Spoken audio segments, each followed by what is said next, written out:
All right, here we go, people. A couple things today. Gonna talk about this. Well, I'm gonna be working on this painting. This has been a massive canvas with frames that has been gifted to me to totally just experiment on by one of my wonderful collector friends that they basically let me just they just gave this to me to do whatever the heck I wanted on it. So decided to let loose, get a little crazy, and all of that. But in the meantime, we're gonna be doing a couple things today. I got a new set of brushes from Rosemary and Co. Got a new set of brushes from Rosemary and Co. This is the Richard Schmid set. So Richard Schmid, Schmid, he's got that book Alla Prima, Everything I Know About Painting and More. So I just popped this open. I'm gonna go through some of his brushes. And one thing that I noticed about his brushes is he uses tons of flat brushes, which I'm not really used to. I don't usually use flat brushes, but he uses a ton, and he gets some beautiful effects from it. So I'm excited to play around and just see how it goes. I have flat brushes, but I pretty much never. I very rarely ever use flat brushes. So I was painting outdoors the other day, and now I just gotta set my stuff back up again. That's the one thing. So I got a new easel. This is my previous easel. It's a French painting easel. So I only use this for like outdoors specifically now. But I've got this big old Meeden easel just for home use. The home studio. Our massive home studio. And what else we got? So something that we painted today. But in the meantime, let's go ahead and get set up here. So what do I need to get set up? I feel like I haven't painted in 2 days. 2 days, and I already feel like, wow, what do I do? How do I paint again? What's up, Steve? How you doing, Steve? All right. Let's see. Let me make sure my phone is receiving messages because I might get an important text today. So I might get an important notification. I've got a note. Oh, okay. So let's go like this. Got our Richard Schmid set. We got our brushes. Yes, I got to get my cleaning supplies set up here. So let's talk about some cleaning supplies. Well, these aren't just supplies. This is medium, a nice little jar with medium in it. I've used this like forever. I just keep oil in here. And there's a little spring coil that allows you to rub off your brushes. And I've got where am I at? I'm in my studio. And I'm in the U.S. of A., United States of America, in good old California, Los Angeles. And then here's the other thing. So I've got this. By the way, I didn't do this painting, okay? I painted everything else except for what's in the background, which is all the nature and stuff. I didn't paint the nature, just for clarification for anyone wondering. And this has my mineral spirits in it. So, you want to keep that pretty closed off. You don't want the mineral spirit stuff escaping. And we're going to pop these open because we're going to use them to clean our supplies. I'm constantly using mineral spirits, oil, and it's not just a medium and a thinner, but a cleaner, and just ways to manipulate your oil paint in unique and interesting ways. So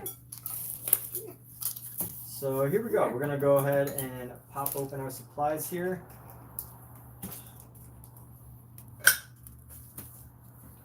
And let's go ahead and open our supplies. And here we have it. So first things first, the one really interesting brush that we got the other day. What did I do with it? Where did I put that brush? Hey, come here. Come here. Uh-oh. Come here. Come here. Come here. What could I have done with that brush? Come here. Alright, so there was one brush that it came with that was a small brush. I can't find it. Come here. Let's see, here's all my brushes. Did I just dump it in here? So we got a bunch of Rosemary Co., a couple Princeton Aspen brushes.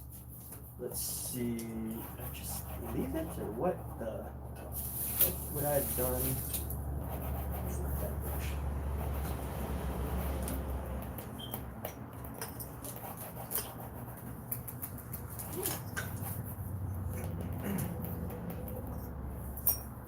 And then here's another set of brushes. Here we go. So this is a special brush that came along with our Rosemary & Co. set that I wanted to share. It's a smaller brush. But with Rosemary & Co., here's our main brush set with Rosemary & Co. Richard Schmid. What's up? Caucasian debris. All right. Caucasian debris has things to say and he just feels like trolling. All right. There we go. What else? Keep going, Caucasian. How much can you? Caucasian debris. That's the name. All right, we got Cat June, loves the art, Star Fox. What's going on? So, Richard Schmid has the Schmid set, which is on Rosemary & Co. Let's just start with some of the brushes, by the way.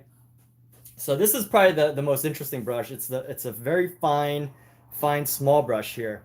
So a very fine small brush, very fine tip brush from Richard Schmid. But that's like an extra piece. It wasn't actually included in there. It wasn't actually noted as being included with the original set. So I think it's a unique one. Let's look for here. We got about 3, 7, 8.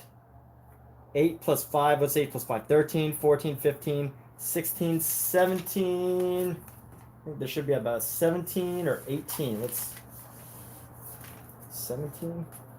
17 brushes. So let's take a look at these brushes here.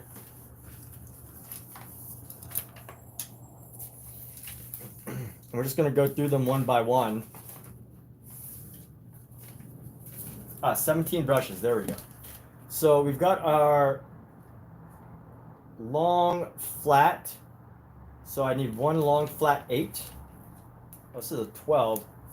Oh, this is a short flat. That's why. Okay, so we've got our short flat, which is an 8, a 12. This is great. A nice short flat, but it actually looks pretty long to me. I guess they call this a short flat. Classic short flat number 12. Classic short flat. Very wonderful. Look at that. Just a beautiful flat brush. I'm not too familiar with using flat brushes because, let's see, we got our 3 different sizes pointed rounds. So red dot series. I love seeing some of their different brushes. I've only gotten like 3 different brushes from Rosemary & Co. So we got our short rounds just for special round, small round brush usage. Let me pop this open actually. They always like vacuum, well, it's not vacuum, but they always like individually seal these. Aaron McAlvin, dope art. Cat June does art too. Star Fox. All right. Let's see.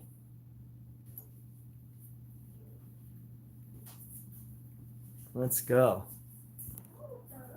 We gotta block some people. What is this? Put them in timeout, 24 hours. Why do I have to do this? Why? Do I really need to spend all this time managing and moderating people? Hey. Hey. All right, let's see. So Cat June, Aaron McAlvin, Crazy Fox. Just when you think people are like normal people, some crazy people pop in and just say some bizarre, wild stuff. All right, so Cat June, what kind of art do you make? Feel free to share. I love plugging other artists into this channel. I love people who promote the heck out of yourselves. All right, because if you're starting, nobody else will. You want to moderate? You know, I would let you, but I gotta be familiar with you. I can't just have anybody be a moderator. Honestly, I only have one moderator, and here's the other thing too. I'm not really big on moderation. The only time I usually like moderate people is like Star Fox, right? someone's like making fun of me or trolling me or like, you know, making fun of my artwork, I welcome that. I am totally open to that. And I don't do anything. So, you know, my moderators have to have a high tolerance for like annoying people. But what I don't accept, you know, is if someone's ruining the experience for someone else, or like, you know, they're talking about other people or people generalizations as opposed to, you know, just being trolly. So let's look at these other brushes here. We're gonna pop open two more. These two we got from Rosemary & Co. We're gonna be looking at series 274. I wonder what that means. So series 274. We got a Master's Choice flat. All right, so we got these two flat brushes, series 274. I'd have to open these up. Just so I don't have to open them up later. I wonder what the difference between a 272 and 274 is. But I could tell these are probably the same badger hair. These are probably badger hairs. These are probably badger hair brushes. They still got glue on them. They still got some glue on them, you could tell. Look, that's you. Can you see? That's you. Look, cute. Look, that's you. So I've been getting for these bruises. I've been getting my butt handed to me in Brazilian Jiu-Jitsu. Ouch. Ouch. So that's why they're there. In case anyone's wondering, this is not like ringworm or burn marks or anything. It's just getting your butt handed to you in Brazilian Jiu-Jitsu. I'm a 4-day white belt, so of course everybody and anybody is kicking my behind. All right, so here we go. These two flats. So we got these two flats, which is great. Master's Choice flat. Let's drop that in here. And we're just like going through our brushes just to make sure that we got all of them. I'm sure that they didn't make any mistakes and like, you know, send me the wrong ones or whatever. So we got the pointed rounds, red dot short flat, red dot short flat, red dot short flat. And then this is another red dot short flat. So we should have 4 of these, size 6, size 10, size 14, and size 16. Perfect. So these weren't individually wrapped. Let's look at these short flats here. So these are just, you know, red dot, which is their specific type of brush. And you could tell it's still stiff. There's just glue on them. Usually you're supposed to run them under warm water to take the glue off. I usually just dip it in oil. I usually just dip it in the oil. Hey, thanks, ZK. Long live art. Greetings from Azerbaijan. Welcome, Yakub Zadeh. Welcome. Very good to have you here. Welcome. See, it's so easy to forget that like Amazon Live, YouTube, we're like on a global platform. You know, you really got to be. I was on Threads the other day, and I was like commenting on people's I was commenting on people's threads, and they're like, I didn't ask for your opinion. But here's the funny thing, like, it's so easy to forget that when you post online, it's a worldwide platform. You're literally broadcasting to the entire planet, possibly the entire universe. Like, I imagine that there's an alien race out there somewhere, an alien creature, that they're just sitting there watching like live entertainment because they're just like broadcasting from all over the world. You got one person speaking in Japanese on your live stream. Yeah, that's amazing. So ZK, you live stream too? Do you want to plug? Feel free to plug your channel. Let's plug ZK's channel. If you want animation art, go check out ZK's channel. So here we go. We got another one. We got our short filbert. So we got one short filbert, number 6. Fantastic. Got our short filbert here. Drop that in. We got, this is a long flat probably, right? So Master's Choice long flat, number 8. I'm going to go ahead and remove the packaging. I love opening packages. That is my thing. Who doesn't love opening a package, right? How can you not enjoy the process of opening the package? So let's go ahead and actually use a key for this one so I don't have to like spend all that time ripping. I could just... Hey. Actually, Rick is even better. Oh, so cute, Pookie. So on one hand, it's great that they like wrap most of them. On the other, it's also kind of annoying. But I get it. It's better to wrap and keep them safe than to not wrap and not keep them safe. And here we go. We're going to pop this out, and there we go. There's our long flat brush. So we're going to be messing with some long flat brushes. I don't know how long they'll actually last because I am so rough with my brushes. But maybe with Richard Schmid brushes, you know, experimenting with these, I'll learn how to take better care of brushes.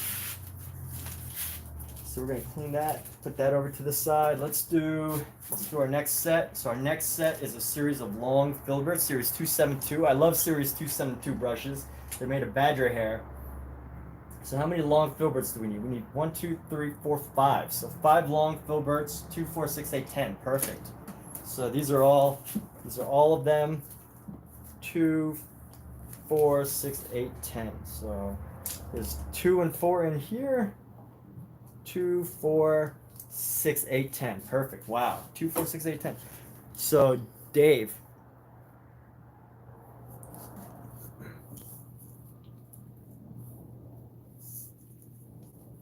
Oh yeah, no, this is not one I'm gonna rip up, okay? I might. No, I mean, yeah, I wouldn't ever put anything beyond, you know, the realm of possibility. But it was a gift. You know, like the painting that I destroyed, for the record, is a painting that I made, right? And, you know, as far as paintings go, I spent a lot of time on it. It was an exercise not on destruction, but an exercise on creation and non-attachment. Creation and non-attachment. A little bit of Eastern philosophy there, which maybe not everyone will ever understand. Most people won't understand, or most people probably won't even agree with. So some beautiful badger hair brushes. Going to be experimenting with bigger and bigger brushes now, which is great. And just going to keep them all together. And these are some baby ones, some little baby filbert brushes. Yes, but Dave, man, thank you for looking out and, you know, being a good head on my, being a good extra person on my shoulder. Because sometimes you do need advisors, right? You do need advisors to be like, yo, dude, don't do that painting. Why don't you do this painting instead? Why don't you destroy and turn this video into a meme and not, you know, your greatest work ever? But sometimes you have to go, you just have to trust your gut. You know, the idea of destroying that painting kind of came in a dream.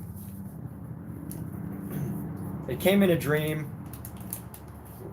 And it was while I was sleeping, and you know what? When that inspiration strikes, you know, sometimes you just gotta do it. You can't really, you know, overthink it. There's no other message in there other than this non-attachment for the views. And here's what I think is funny. So people, myself included, will spend hours upon hours, days even, on watching TV, playing video games, on YouTube, on Instagram, on all these different things. But if you spend the same amount of time on a painting, like, you know, people say, "Oh, how did you waste all that time?" But like, I think people waste time all the time. So I don't think it's unique to that. And I have a lot of cats, so I've got cat hair all over my face. But that's the thing, though. So that was another like criticism. You know, social criticism as well. You know, part of the meaning of destroying that painting, like that social criticism of like, why do I have to destroy that painting in order to get more people to talk about it? I mean, it actually sold, and you know, I want to thank Original Mean Girl for being a purchaser of that print live. So I don't know if she's here, but this is a shout out, even though she's not here or whatever. But yeah, so you know, special thanks for people that purchased it. But more importantly, you know, it's not that there's just so many things that I felt like I needed to get out or express that I can't just do with just the painting alone. Sometimes you really have to like put yourself out there if you want to get an idea across that might be a little bit weird, a little bit crazy, maybe even unacceptable. I definitely lost a few followers when I posted that video. So, cheers to losing followers, right? Cheers.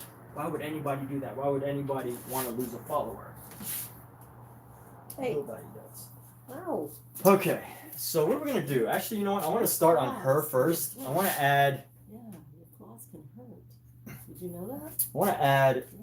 We're going to start with our big brush. Let's start with our nice big round brush here. Or flat brush. It's a short flat. And we're just going to go in with this. Let's season it with some oil.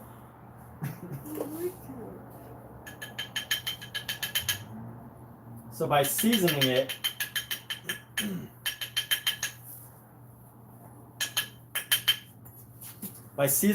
what I mean is just dipping it in some oil so it starts to get that, starts to get some oil into its pores, right? I don't actually know if these have pores, but it kind of makes sense. The very micro pores to start getting oil in between the brush and just start getting it ready for painting. And let's go with some darker blues here. We're gonna go, let's do some contrasting blues here. I'm just gonna loosen up this blue.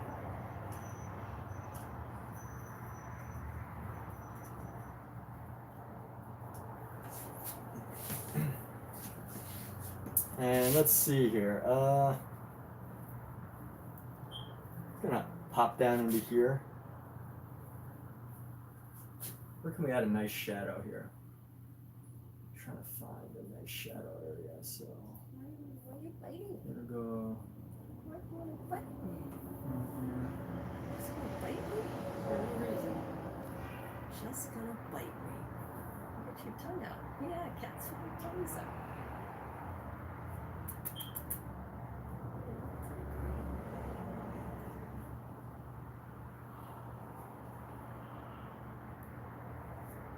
I'm trying with a little bit of a different style here. Just playing with some cleaner edges.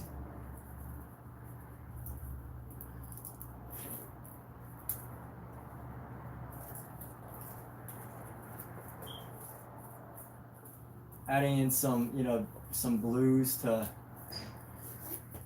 just give some extra color into the figure here. I don't really mess around with like flat brushes in this way, but I just feel like seeing what happens. And maybe we'll come up with something interesting,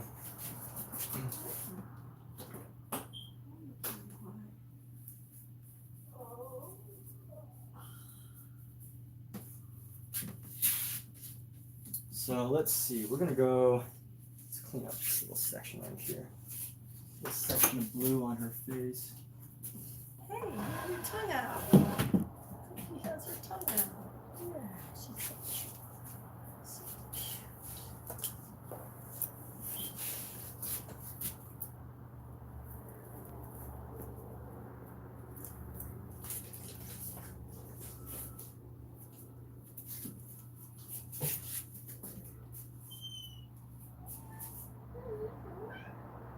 up? What's up, baby?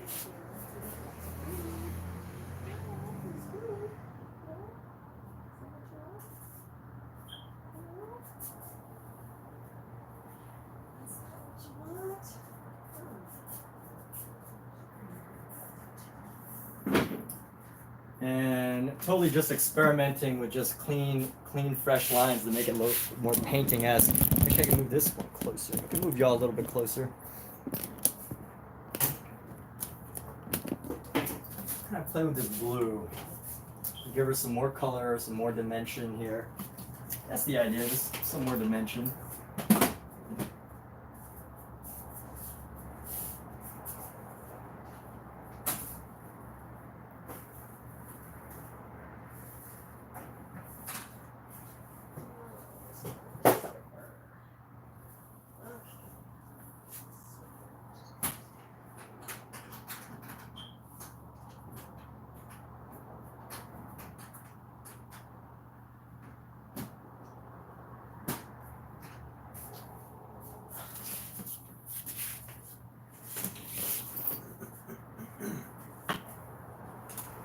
Let me see if we can take a nice little filbert here.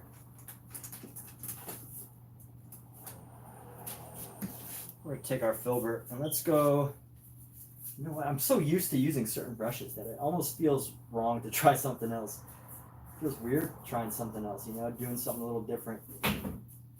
But thank goodness for friends, right? Thank goodness for like creative friends that are just like, yo, take this giant thing that's worth, you know, $1,000 and paint on top of it.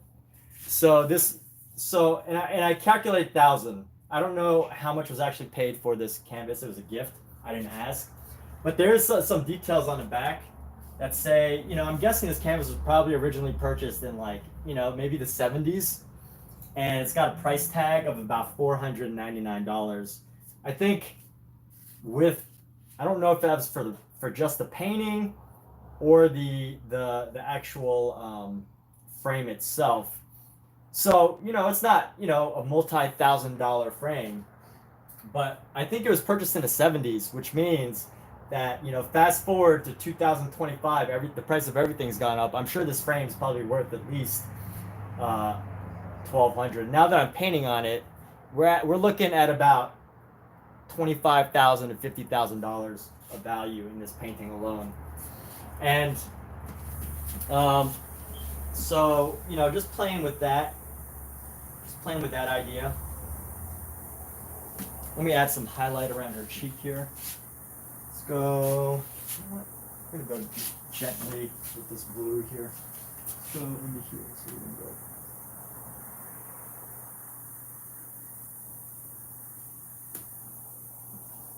$25. So how did I reach that number? I know there's a lot of people who are always asking me things like, well, how much should I sell this painting for? And you know what? Sometimes you just got to do your research. You know, you just got to research.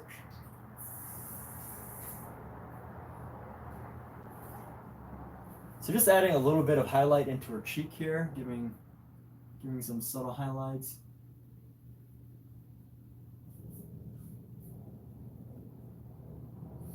And I want to keep it somewhat loose.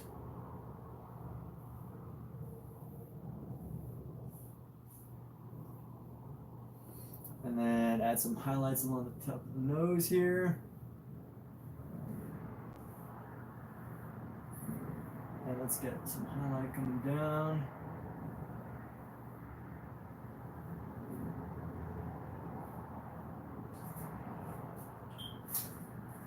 And then coming around the mouth a little bit.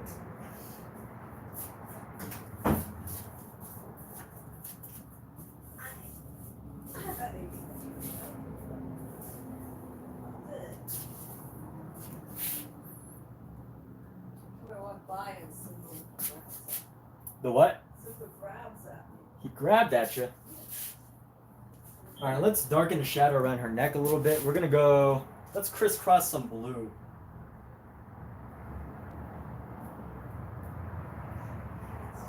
We're gonna just crisscross some blue around the neck.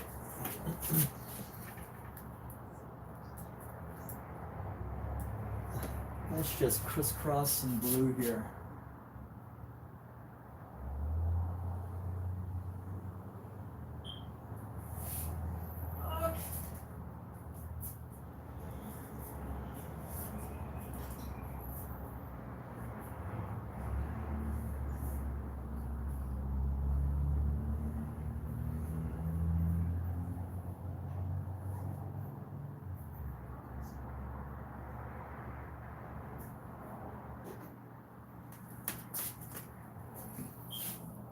How's that looking? All right, not bad, not bad.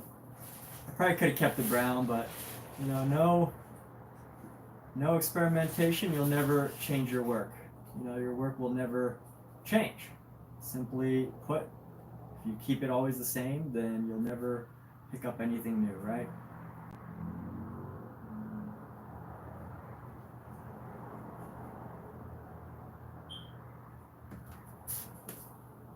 And how can we use some blues here? I wanna really add some blues into this painting, just to bring in some extra color details. We're gonna come in. Let's add some blue into her eyelashes here. A little bit of blue onto the eyebrow.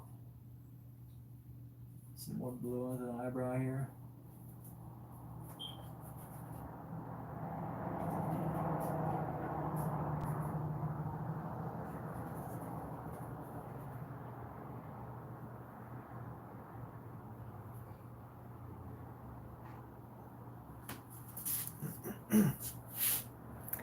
So y'all probably can't see too much of this that's going on, but it's all good.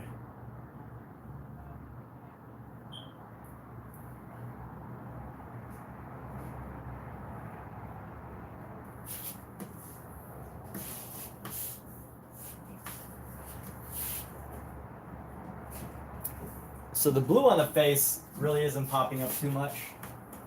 But let's go deepen some of these. Let's go deepen some of these shadows here.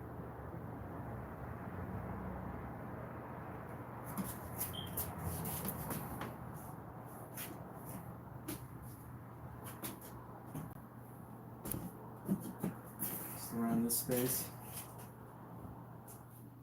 Coming into the face.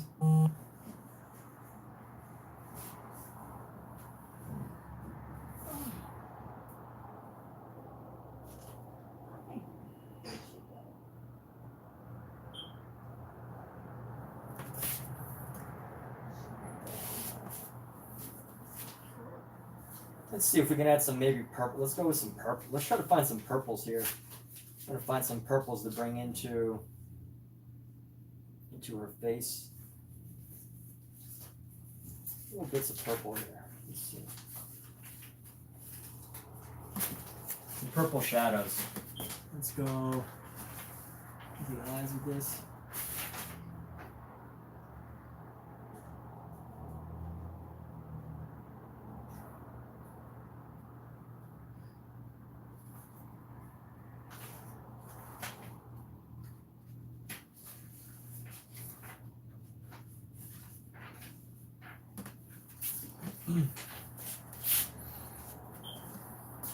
And you know what? I will say I'm a little scared to touch the face because I think it looks good,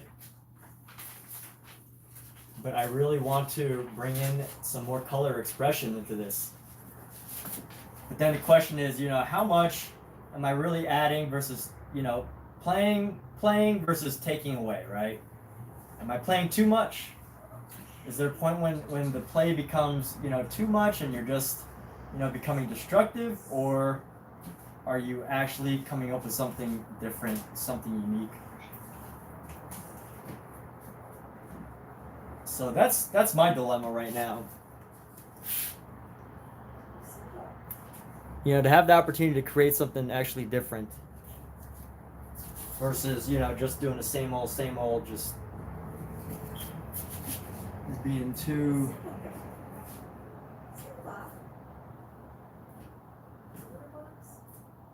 tight with it. You out of here? Yeah. All right, so darken the neck a little bit. That's good.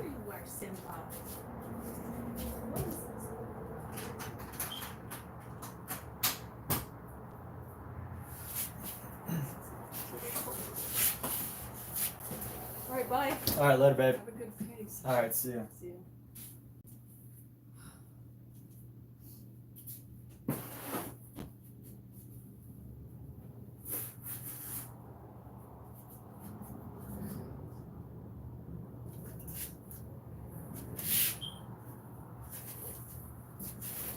All right, this brush is too delicate right now.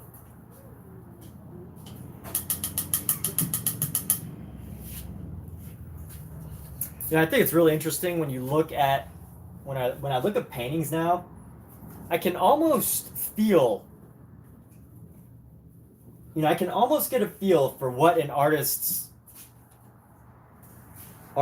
fears, doubts, insecurities, where they feel confident, what they, what some of their beliefs or their experiences are.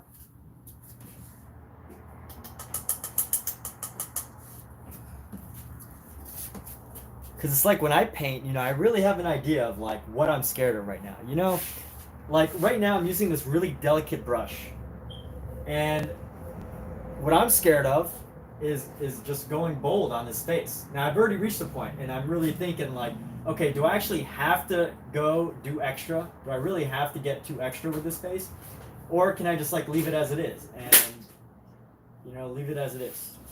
And that's that's a challenge that I'm facing right now. That a question I have to ask myself.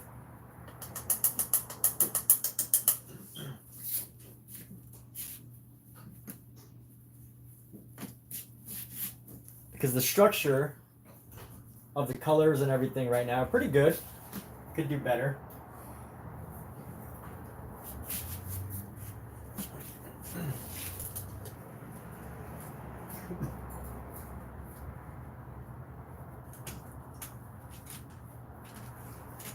Alright, I got my round brushes. I'm going to use some of my round brushes here. Let's go with the round brush. And let's go... Excuse me. I'm going to grab some yellow, make an orange here. Dull it down with some white.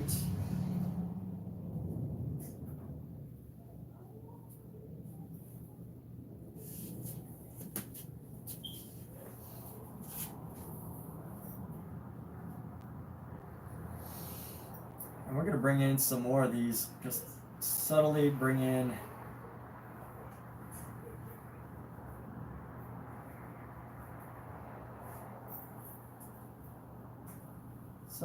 these oranges into the skin here.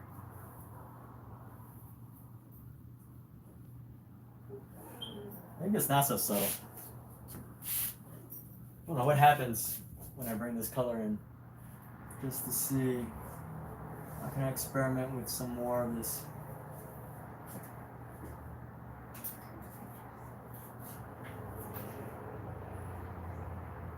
Just to give her some more natural color around the cheeks here.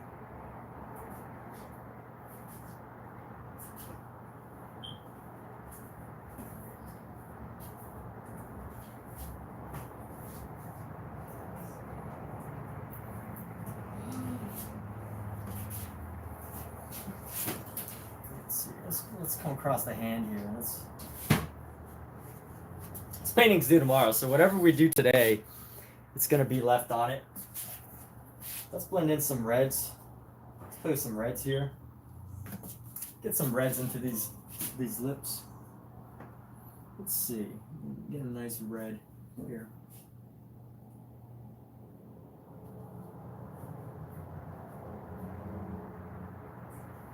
Just a little bit right there, huh? Let's see.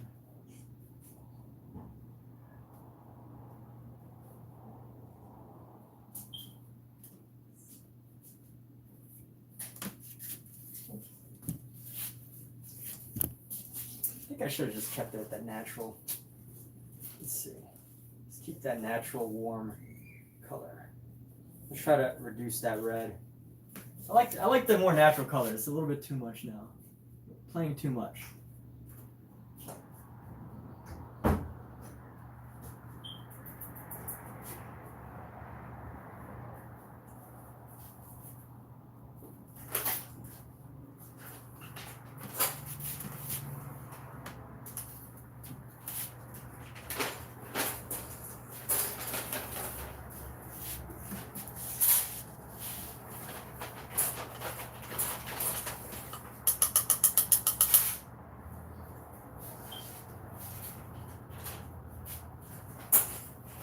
Well, let's go with some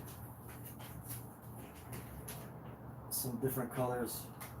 We'll go bring this in.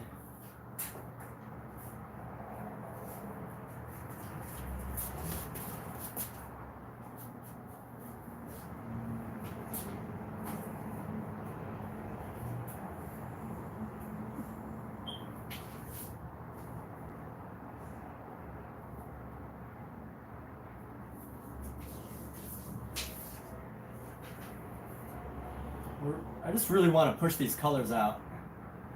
You know, why paint if you're not going to push color? Well, I guess if you want to push an idea, you don't have to push a color. That's very 1800s, right? Just focused on the color. I think today, if you want to, do something, you gotta have a message rather than just the idea itself, painting. You can't just paint today, you have to have a message.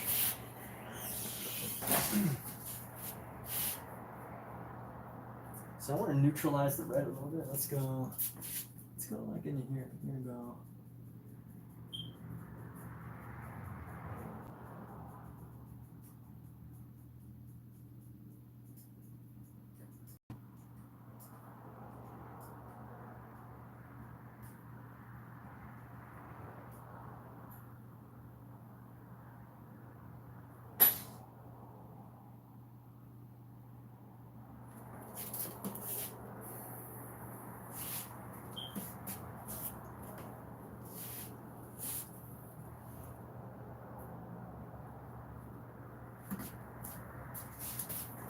Let's see how we can find.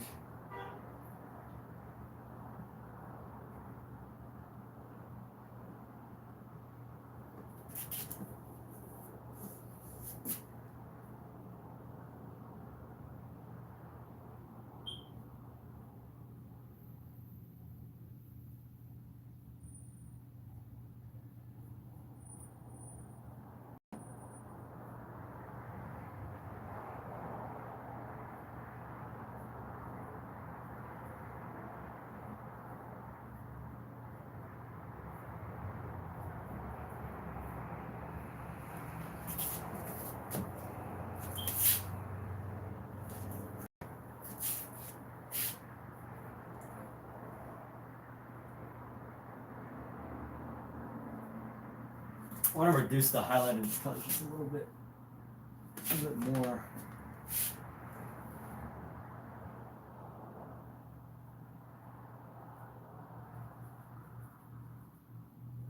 Let's see how we do this.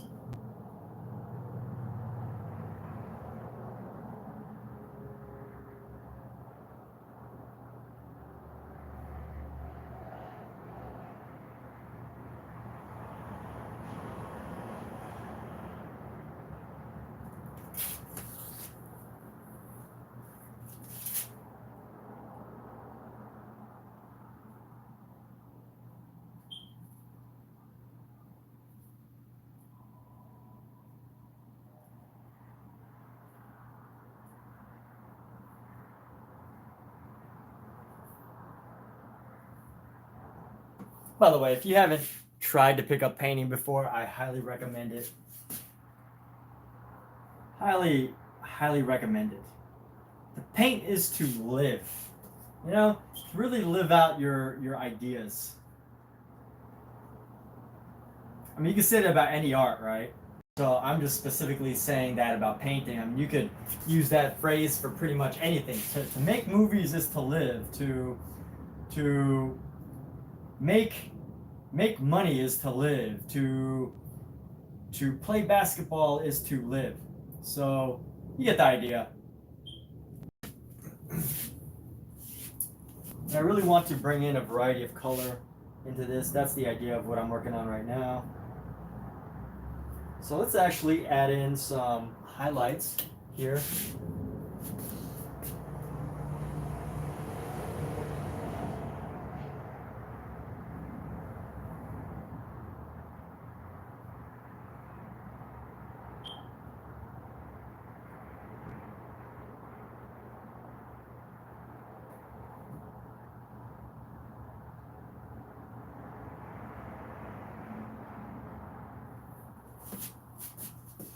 And what can we do about these hands? Let's go. We're gonna add some bright highlights.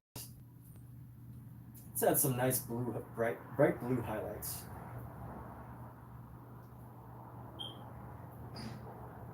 For our hands here. So let's come around. We're just gonna go. It's probably not as bright as I think it'll be. That's a gray.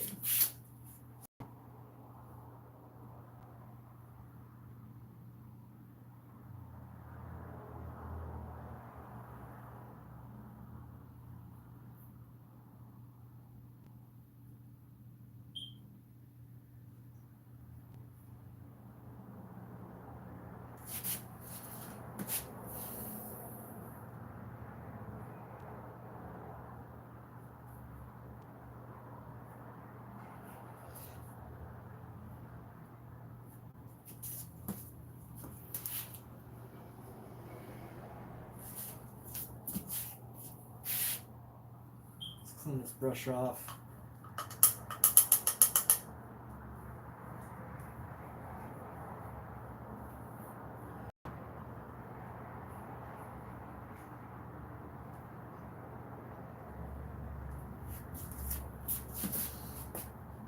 You can add some of this highlight around the bottom here, so we're going to come around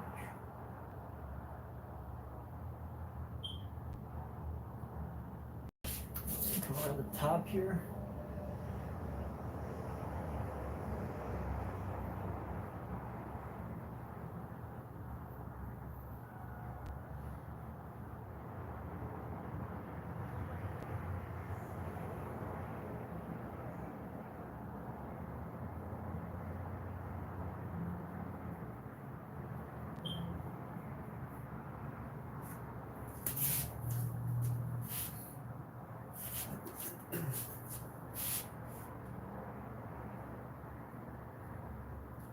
Let's grab a darker shade of this.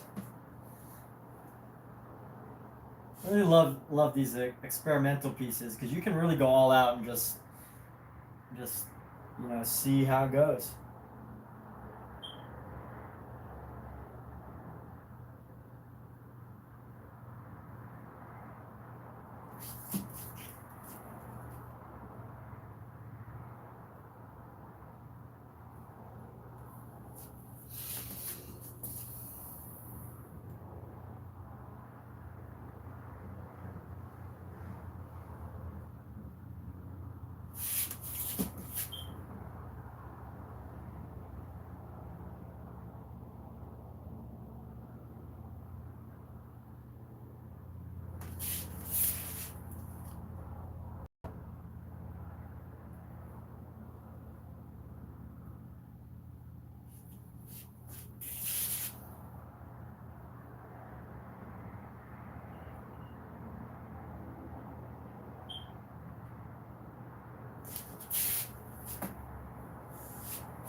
You know what? Let's take a brush.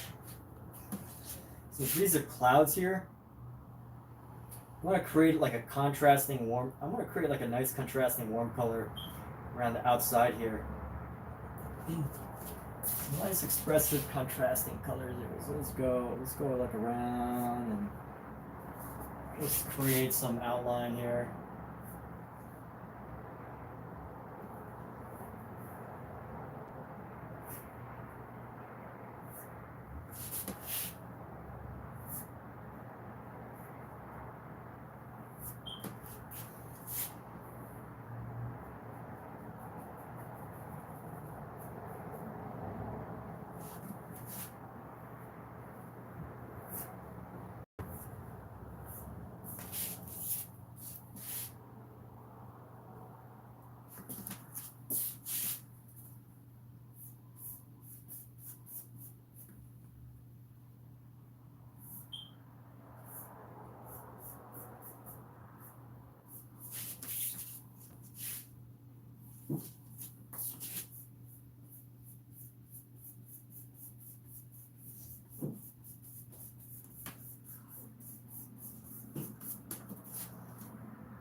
All right, I actually got an Amazon package. Wow, let's see what we got from our Amazon package.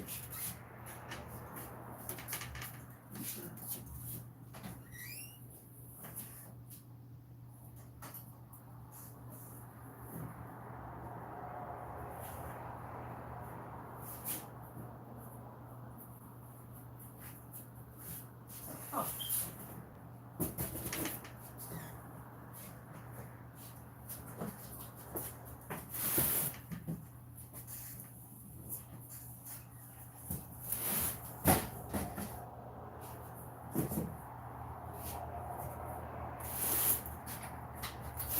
All right, so here's two funny, interesting things. I guess this isn't funny, but someone left a book outside on my yard patio. I don't think my girlfriend gave it to me, but it's I Lay Dying by William Faulkner. Faulkner's self-described tour de force. Family grants a dying woman her last wish.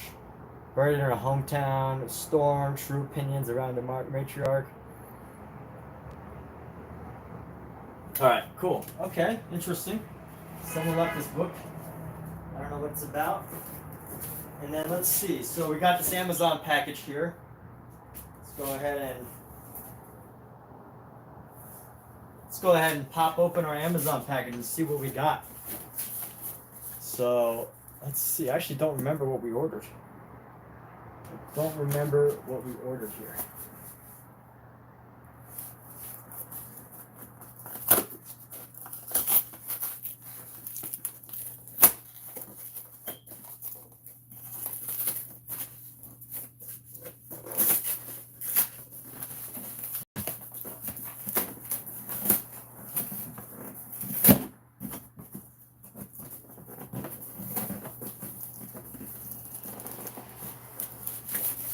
Let's go. It's probably a couple books. Oh, it's cat food.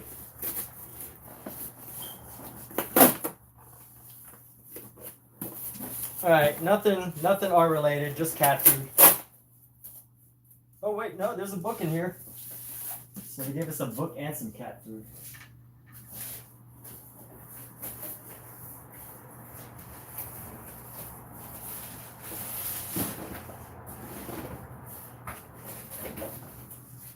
Oh, all right.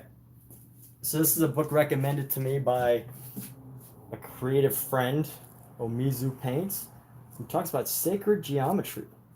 So this should be an interesting read. The shapes that shape our society, the math behind the shapes in our world. Okay. I don't actually know how I'll be able to put this into action, but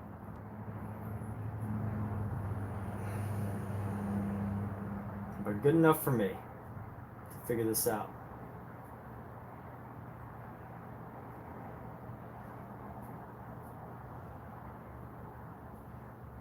I was thinking about trying to put some sacred geometry into this painting, but I don't want to get too too, gosh, cat hair. This gets all over you.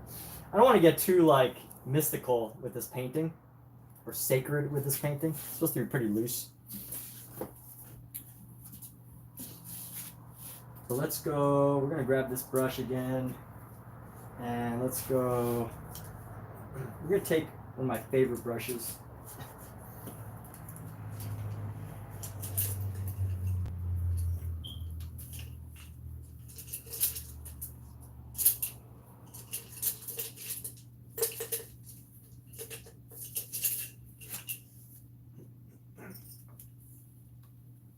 So this is a version of one of my favorite brushes here. This is a Rosemary, this is a Princeton Catalyst brush. Before that, I gotta check my phone real quick. Be right back.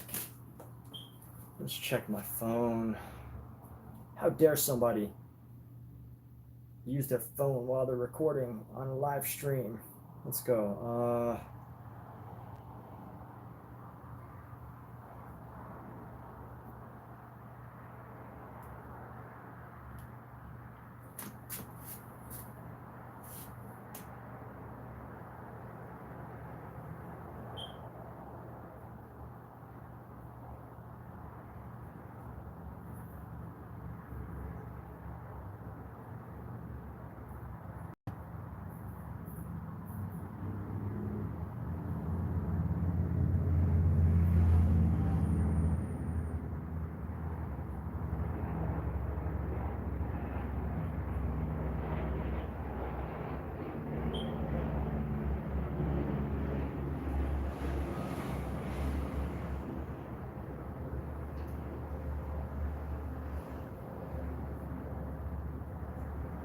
You know, it's funny, looking at this painting through a lens,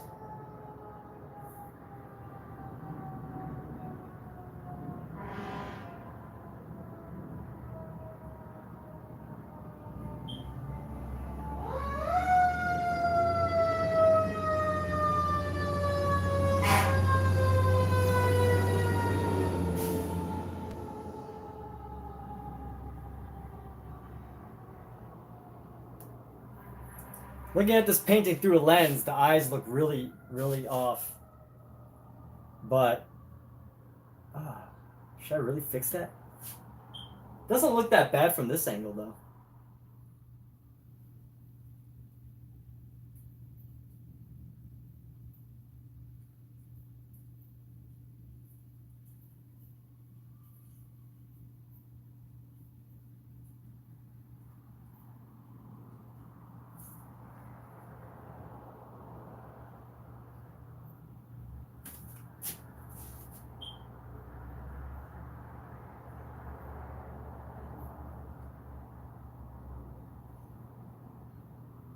All right, let's get some new gloves again.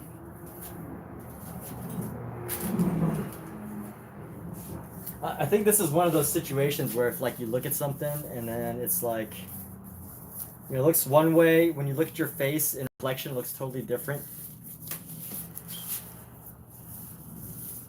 His face looks totally fine when I look at it from up front. Let's see, one of my favorite brushes. Let's see what we can do with this to modify the face here. I'm just gonna go. Just try to keep it subtle. I want to reduce some of these like streaks here.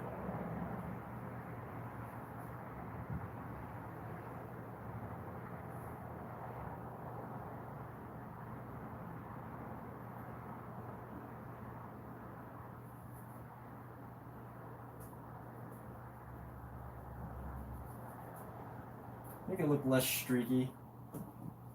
Yes, so Mizu is here. He was the one that recommended the Sacred Geometry book, so I just picked it up. I don't know how I'm going to use it, but you know, you never know when you're going to need some sort of reference for something. You think I should snazz up the purple dinosaur? What's wrong with the purple dinosaur? Purple dinosaur is great. Oh yeah, the purple dinosaur. You can't see the purple dinosaur. Yeah, we could do. I did snazz him up. He's snazzy. The purple dinosaur is a very snazzy fella.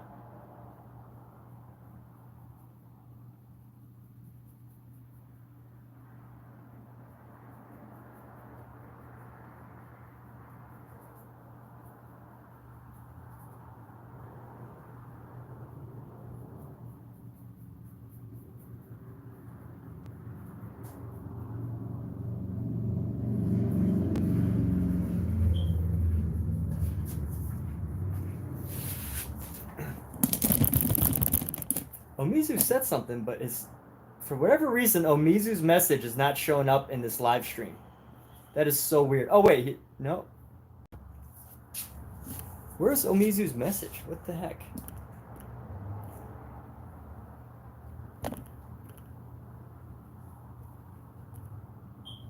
Chat filter. Show all messages. Ah, that's why. Oh my, dude, Omizu.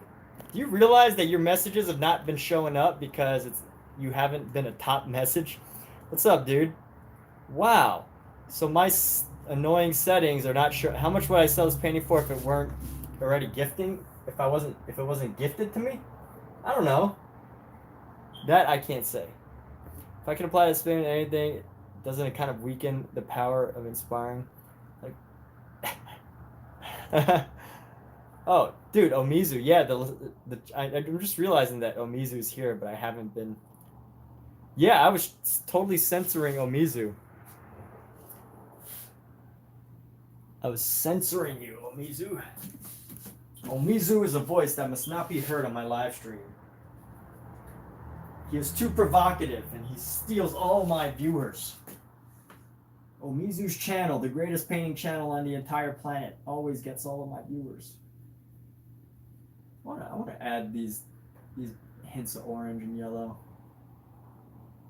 I like this. I like the color variations. And then let's bring in our white, of course, and blend some of this in. I'm gonna keep the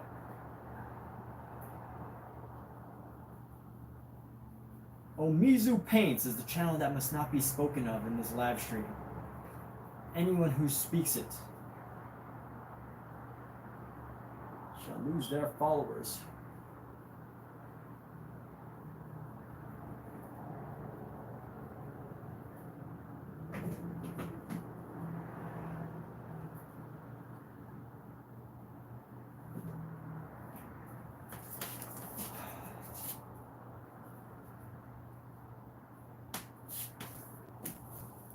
All right, we need to do something about this hand too. Let's blend in some of the light area of the hand here. And we're gonna add in sort of this orange here. I'm just gonna go across the top and just blend this in. Round it out, blend it in.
Relegated. Oh, what was going on with my channel? It's so weird.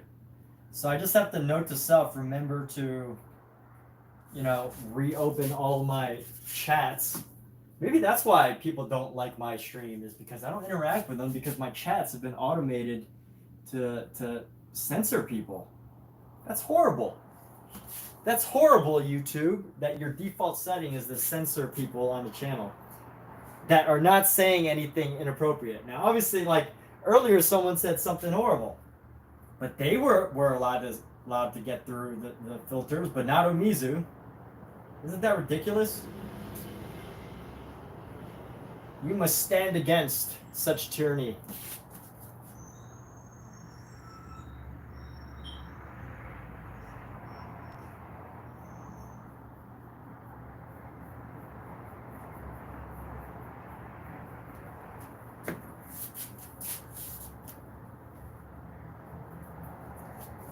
Rise against the tyranny.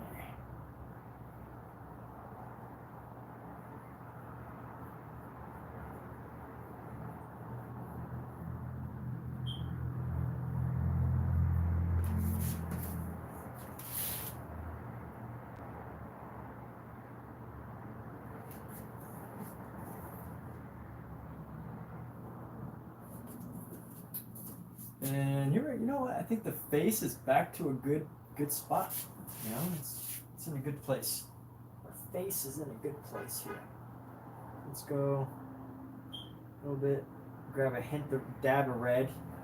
Just a little dab of pink and red, just to give some more color here.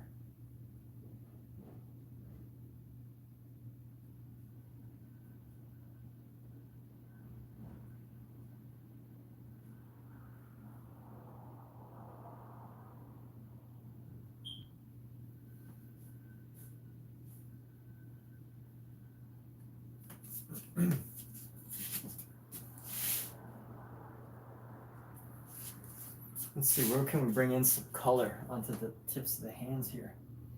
Let's go bring in some little stroke of red there. A little stroke of red here.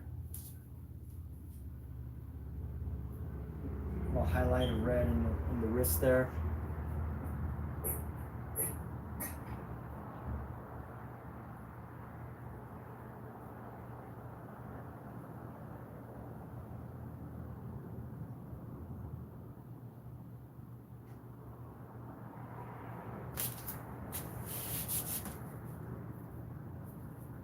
That in again.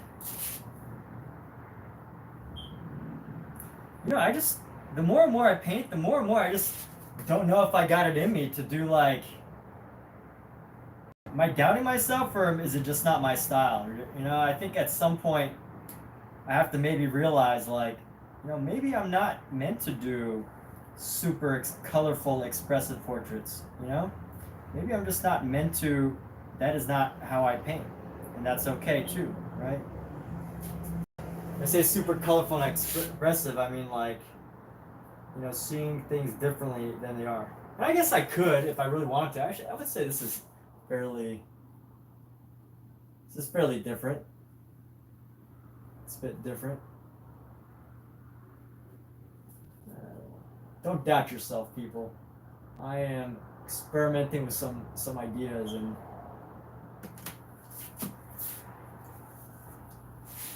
just like,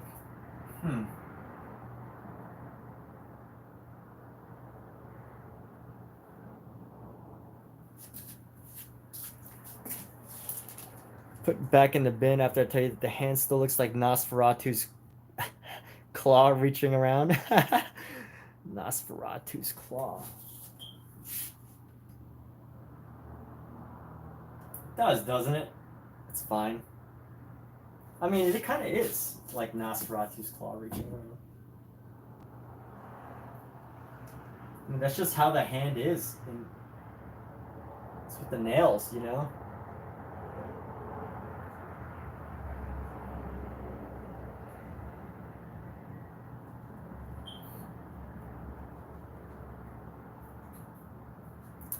I think I'm trying to appeal to my own aesthetics,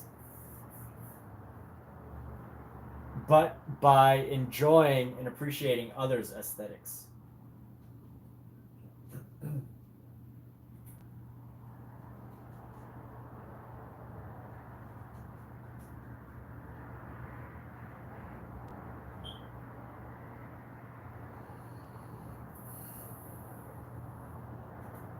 All right, you know what? Let's go. The fingers just don't seem natural. I mean, the fingers are held in a really weird position, okay?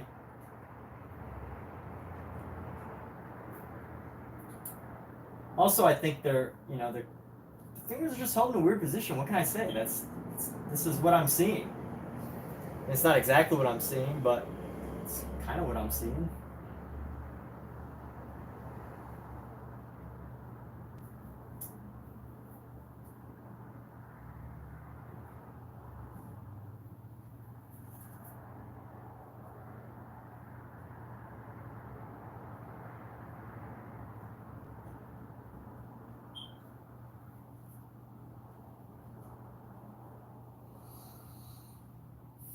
It's okay. I think the face is the only thing that matters.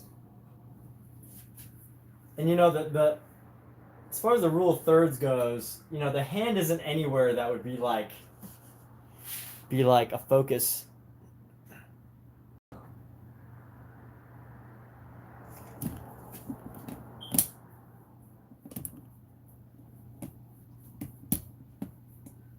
If anything, I think her thumb is just a little bit too. The thumb's just a little bit short, but.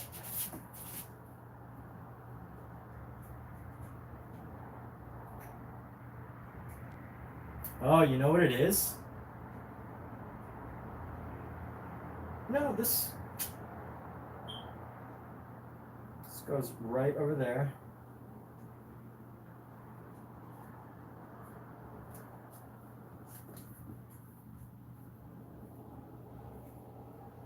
Yeah, she's just got long hands, long fingers.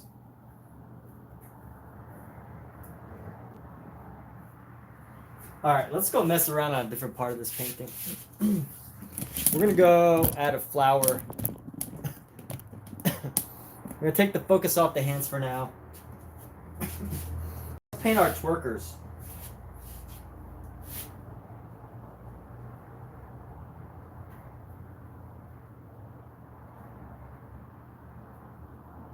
We're gonna paint our twerkers here.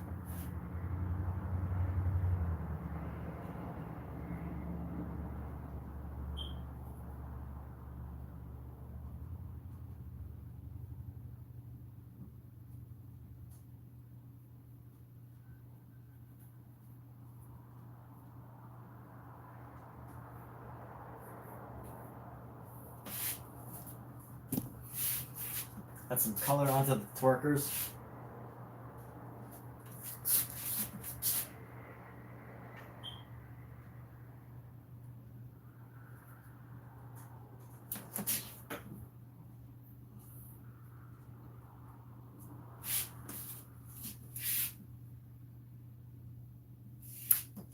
They're twerkers.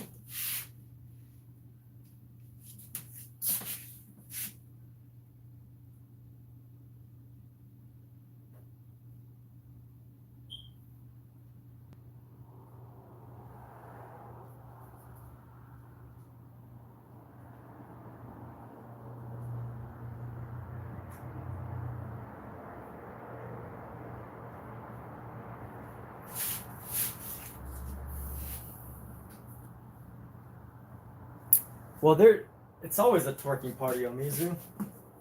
There is never a reason to not be twerking.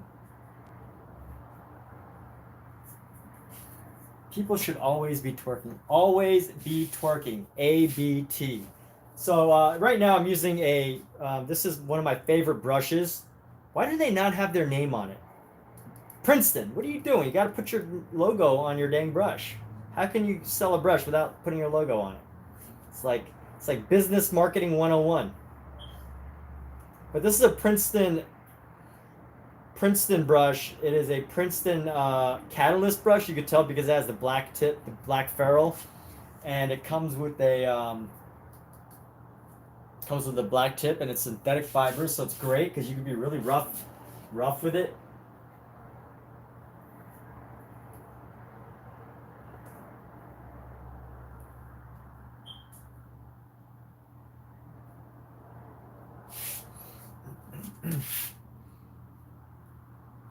Welcome to the twerking party. All right, and then now let's paint something. We're gonna paint some flowers into this. This is my reference right here. I'm just gonna stick that nearby. We're gonna throw some flowers into this. But you know what? Since Dave made the request, we are going to add some pizzazz to the dinosaur here. So let's add some secret symbolism, huh? Let's use what Omizu gave us. Let's try to add some sacred geometry into our dinosaur. How do we add sacred geometry into the dinosaur? What can I possibly do? Let me pick a random chapter here. Well, I'm kind of skipping through it. It won't be so random because I'm skipping through. God, it's cat hair all over my face. Don't play with your cats and rub your face into their fur before you start painting with gloves on, because you're just going to get cat hair all up in your face. So this is a Sacred Geometry book. Just got it in from Amazon, Philosophy and Practice. Let's actually pick a section and read it and see how we can apply it in some way. If I can find one that actually makes sense to me. I don't want to get too overly technical. Let's say drawing 1.3. Within square ABGF, draw diagonals. Construct the line perpendicular. The side of the square, blah, blah, blah. Logical paradox, but if the reader studies the drawing, you'll find they're geometrically true. What? It's one of those technical books that they say nothing. Isn't that what philosophy is? Just people saying nothing? But it's supposed to mean everything? How can I possibly make this?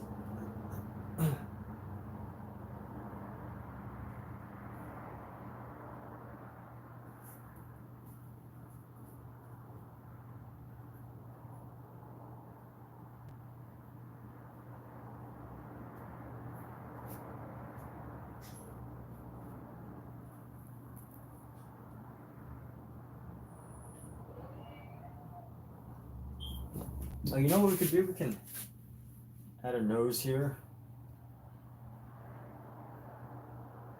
Oh, you know what we should do?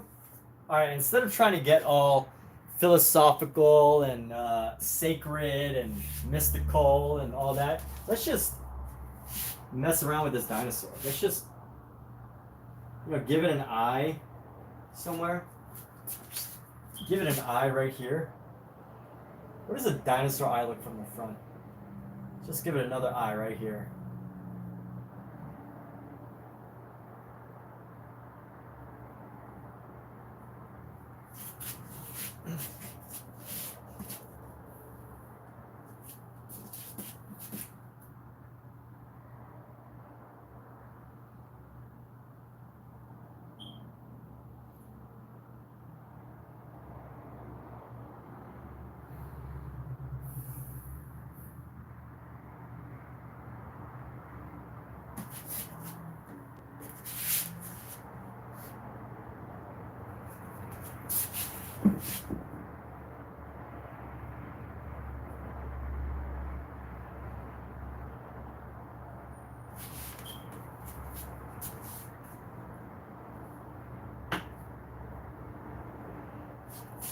And we're going to take our black. And we're just going to add another eyeball right there.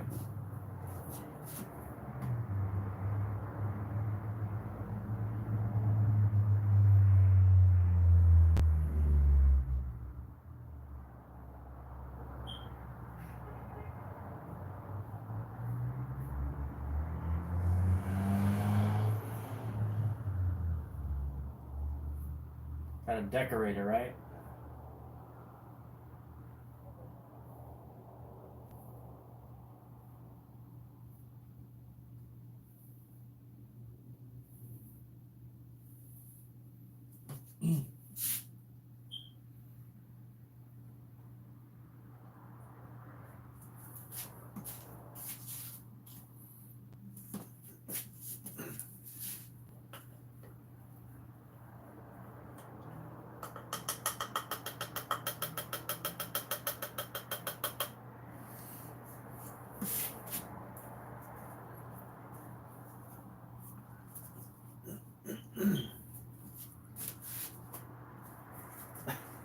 Okay, and here we go. Let's use this big brush for flower here.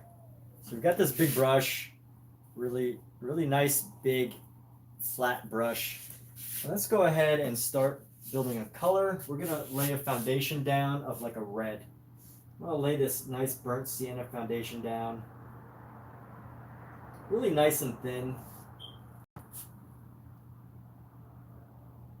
Nice and wet and thin. I'm going to paint it right here. Let's go.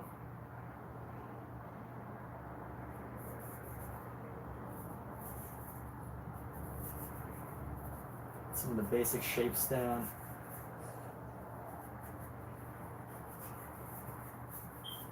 This is actually a different technique, by the way, that I'm trying, something a little different.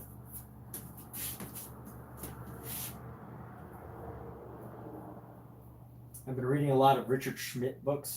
I'm going to try something a little different here.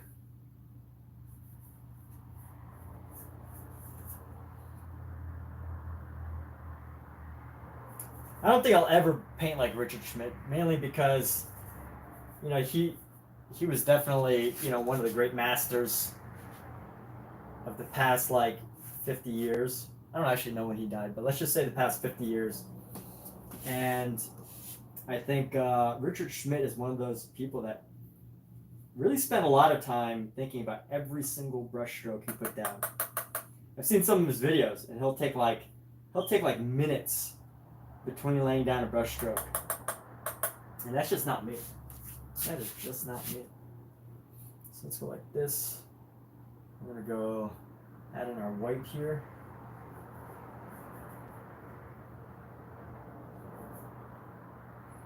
But I do want to play with like these more angular shapes here.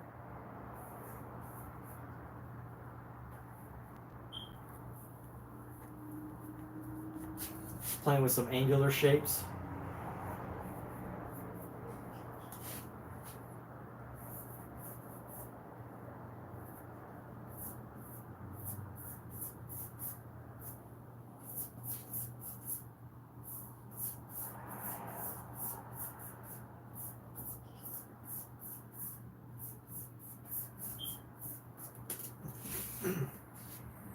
I'm trying to find a way to add some whites in. Let's bring in some whites. We're gonna bring this around like so, bring this down like that.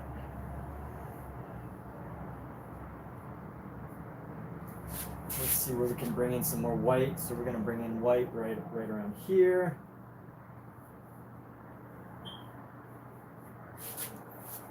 And then let's bring in some white right here.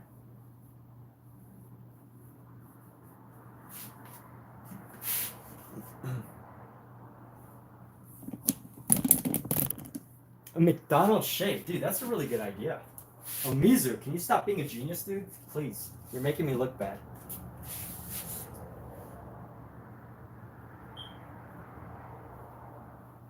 If Mizu keeps giving me all his ideas, I might as well just write his name on these paintings.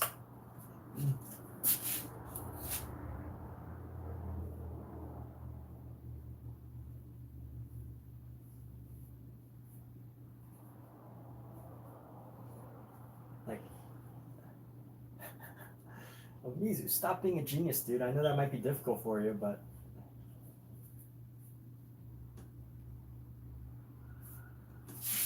trying to find a green. So we're gonna mix this blue. We're gonna grab our blue and our yellow. We're gonna mix it green because blue and yellow. By the way, this is a great time for a color wheel. So this is stuff I already know. Blue and yellow make green. Red and blue make purple. What's the other one? Black and white make gray. But this is just like color 101. By the way, these are not like burn marks or anything. I've been getting my butt handed to me in a Brazilian Jiu-Jitsu training, literally day 4 of being a white belt, and I've been getting my butt kicked by every single person in the room. But that said, so just so you know, so people aren't like, whoa, what's on his body? That's disgusting. Oh, this guy's gross. Why's he got marks on his arm? What's he doing? You know, I have a reason. But anyway. I mean, they do look kind of gross, right? I got this really bad one. I don't know how this one happened. Right? Like, what the heck is this? Like, I have no clue why the ones on the back of my arm got so bad. Like, do I have like an iron deficiency or something? Or like, I don't know, but these are really bad. I don't know how they got that bad, but I'm pretty sure that they're not some weird thing. Like, I don't even remember being grabbed in this area. Cat. Like, how does this even happen? I don't know. Anyway, so if you can't afford to be bruised because you're an actor or something, then I highly recommend not doing Brazilian Jiu-Jitsu. If you're like a body model, right? You don't want to like, unless you're modeling for a Brazilian Jiu-Jitsu company, maybe that might be cool, right? If you're modeling for Brazilian Jiu-Jitsu and you have like bruises, or I mean, I guess you need the cauliflower ear if you're going to be a Brazilian Jiu-Jitsu model and you really want to, you know, go that route. But I mean, I don't know. Fun though. I actually enjoy being bruised up because it feels like, you know, just like, I don't know. It's like, is that weird? I don't know. I don't know how else to explain it. I'm like, oh, bruises, cool. Bruises are awesome. All right. It's only cool if someone else does it, all right? Don't do it to yourself, but if someone else gives you bruises while you're, you know, in a Brazilian Jiu-Jitsu class, then it's all right. Okay, so back to the color wheel. Let's talk about art, not part, you know, extracurricular activities. Painting is not an extracurricular activity. It is an obsession for me. That said, what were we trying to go? Oh yeah, this amazing little color wheel. So blue. So if you have yellow and you add blue, this is just a little color wheel tutorial. And you add blue, what color do you get? Green. Now, I know this is like color 101 for people that are artists. This is like before you like, this is like the class that you take before taking 101. But what's great is like, it's the entire theory. Oh God, my cat hairs. It's an entire theory of color on one little round circle. They got complementary colors, they got monochromatic colors, analogous colors, split complementary, triad. I never even heard of tetrad colors. And you just like move around, you like mix and match the colors, and that's how you get the color effects. So that's what I'm going for here. I'm gonna go for some color effects. So I know blue and green, as I just demonstrated, or blue and yellow make green. So that's what we're going for here. We're just gonna go down. Let's add a nice green right there. And then let's go add another nice green, right? Boom. And I'm really playing around with like these more expressive flower designs. And let's actually go with a brighter green. So we're just gonna add more yellow to the green, pretty much. That's the goal. Add more green to the yellow. Grab some white maybe. Add more yellow to the blue. So obviously, depending on, when you're looking at it, you're like, do I want more of a green, yellow green, or a blue green? So a blue green would probably be like a darker green, and then a yellow green would probably be like a brighter green. That's kind of how I think of it. But I'm sure other people have better ways. And then we're going to come around like so. Let's go up. And then one beautiful stroke. Let's go very Japanese with this. And one beautiful stroke. Look at that. Look at that. That was 2 strokes, actually. 2 strokes. I might even just keep it like that. You know what so when I said Japanese, let me bring out this book here. I actually haven't even read through this book, so I have no idea. Well, like I skimmed through it. Let me grab this book real quick.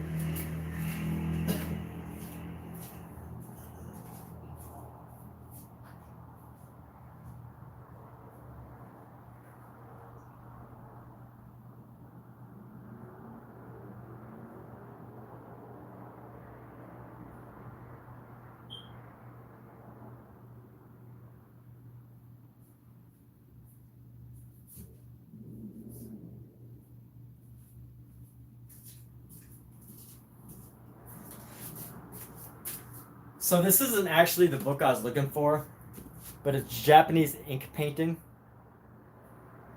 Oh, yeah, it is. The Art of Sumi-e. So Sumi-e is a Japanese style form of painting where, you just do the most basic movements. It's just all about, like, the brush, right? Just a simple brush and just making different types of strokes and just making the most beautiful little design. Just simplicity, right? You don't need all of this craziness to paint well, right?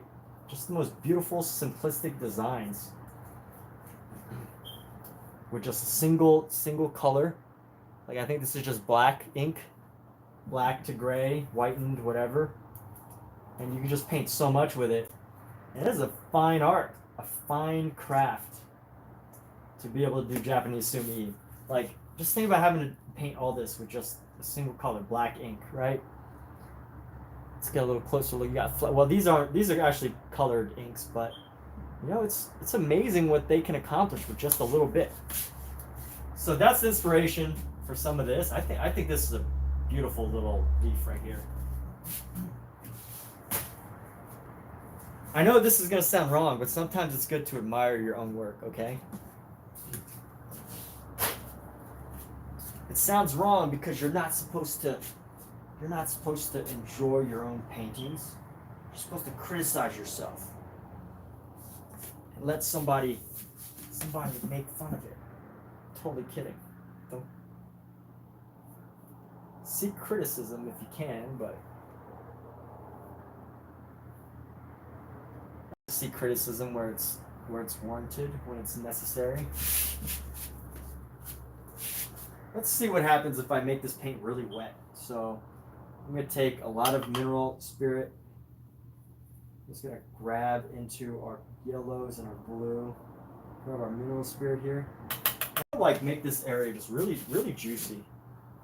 Make it really juicy here. And let's go for some more design. We're gonna come around.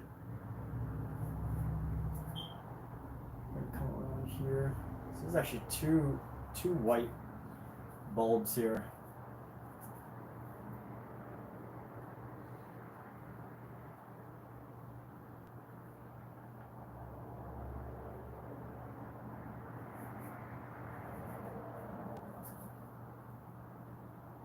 If you ever want to learn how to paint like something beautiful but simple, I mean, like, you know, let's just say you're a type of artist that only has like, you know, 30 minutes a day or like 30 minutes a week. What's up, Michael? And you want to like learn how to paint. Whoops, not this book. And you just want to learn how to paint the most beautiful things really simply. Japanese ink painting is the way to go. So this book, again, I've only read through a little bit of it, but as you can see, you know, Naomi Okamoto is definitely an expert in her field, right? You don't have to like do large sweeping paintings to just do something enjoyable that you can put up on your walls. And although mastery of these techniques, I imagine, takes years, you know, like anything else, at least you need the most minimalist of supplies. Just a couple nice brushes and either ink or watercolor or paint. And this is just it. And you know what? I think this carries over into many things. It's like, you know, when they say football players, when they say like football players do ballet, I think this is it, right? Like this is the ballet of painting. Sumi-e is the ballet of painting. You know, it's like it requires discipline, and it's so beautiful and graceful, but it requires a lot of discipline. And if you do end up going into bigger and like more harsh paintings, wild and crazy paintings, you could probably pick something up from it. So that's Japanese ink paint. I got this from Amazon. It's available on Amazon. You can pick it up on my Amazon. I don't have it in our description, but it is there. This is the Sterling Publishing Company by Naomi Okamoto. And again, like if you really want to just get into art and like just keep it really simple, this is fantastic. Like, you know, do you want to paint leaves, sepals? I mean, I think natural objects, flowers. I mean, no one can deny the beauty of nature in artwork. No one can deny it. It's just the most. It is the pentultimate. I don't even know if that's a word. Penultimate of wonderful things to paint. As long as nobody asks to see your reference, and you don't show it to them, as long as you don't try to show them your reference, like you really can't mess up. How great is that, right? You can't mess up. You can't fail. If you even try, you just can't fail. So I'm using a flat brush for most of this. I don't usually do this, so this is pretty experimental for me.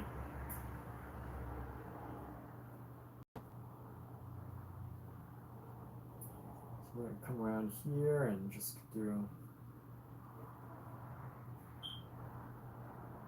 this.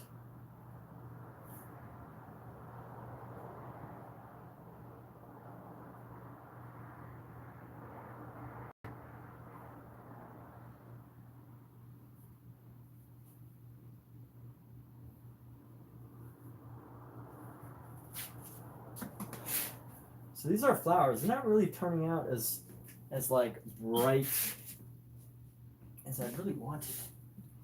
That's my fault. Still need to keep it loose. I want to keep this painting pretty loose so that I could get like some really drippy effects. I love dripping paintings.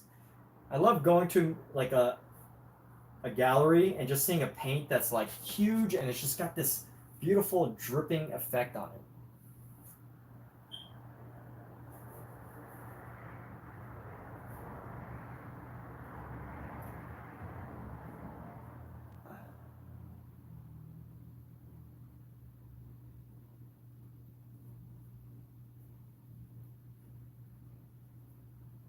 I need to add more liquid. More liquid.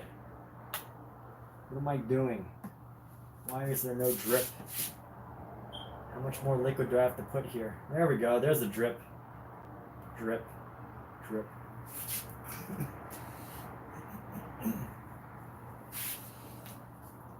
Flow painting. Freud or Jung would have a field day. About what? Your minimum painting is a cat in a snowstorm. Only thing you see is its eyes. Brilliant. If you can execute on that, that's awesome.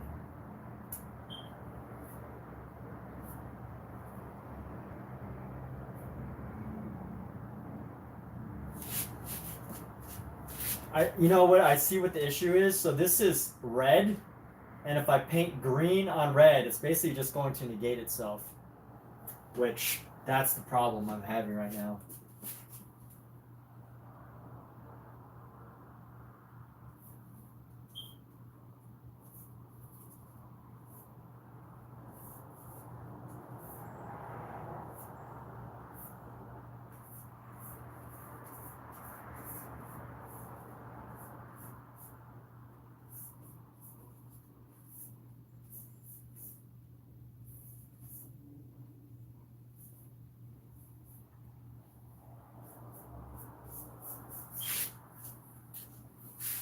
These flowers actually turned out pretty good.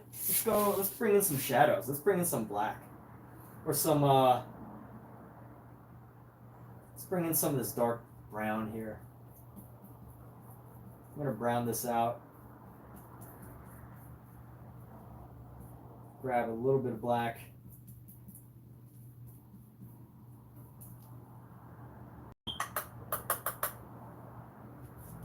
Just gonna fill in our space here.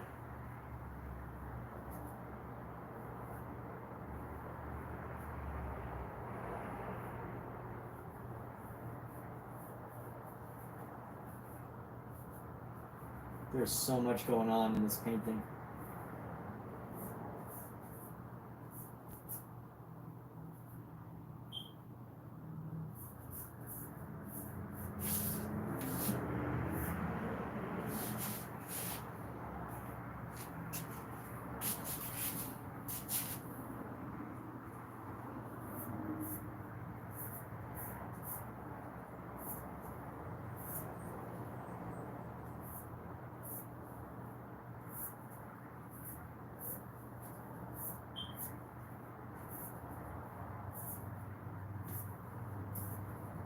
And you know what? I think in 50 years, someone else will find this painting and they're going to paint over it with something else of their own.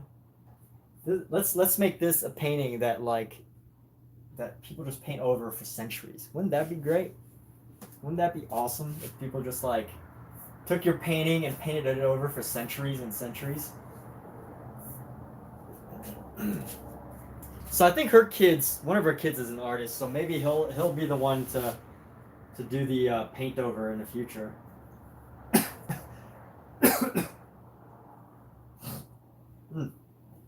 Excuse me.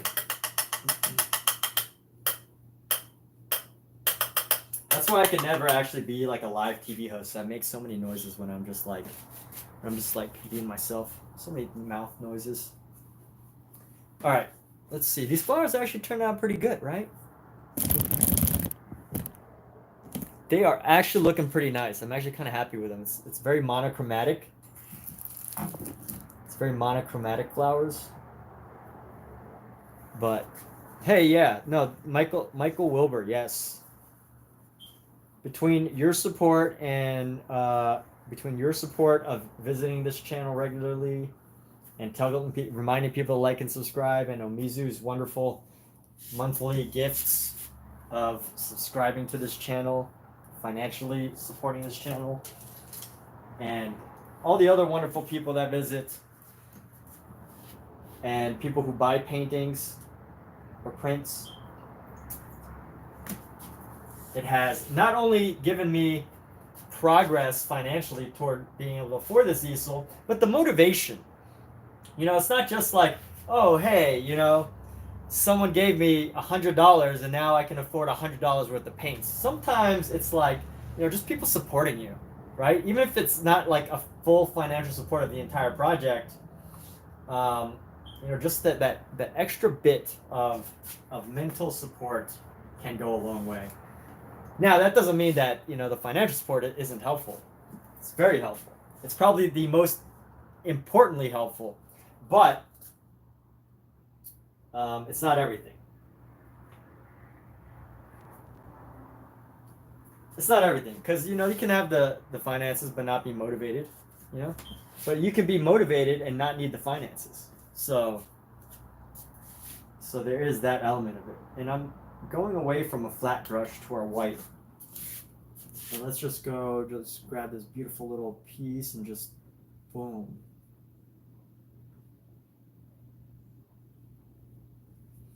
And just paint it nice and deep with our white. I want to use a different brush for the white though. I want to use another brush that I just got. Let's see. Let's find a nice. Let's use a medium filbert here. So this is a filbert, one of the brushes I got today. Give now.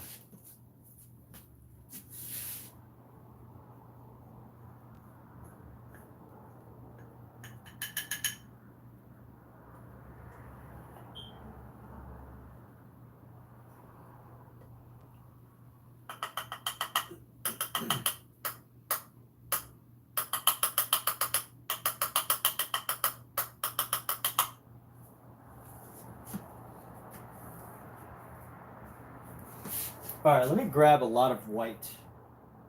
Where's my whites? My titanium white.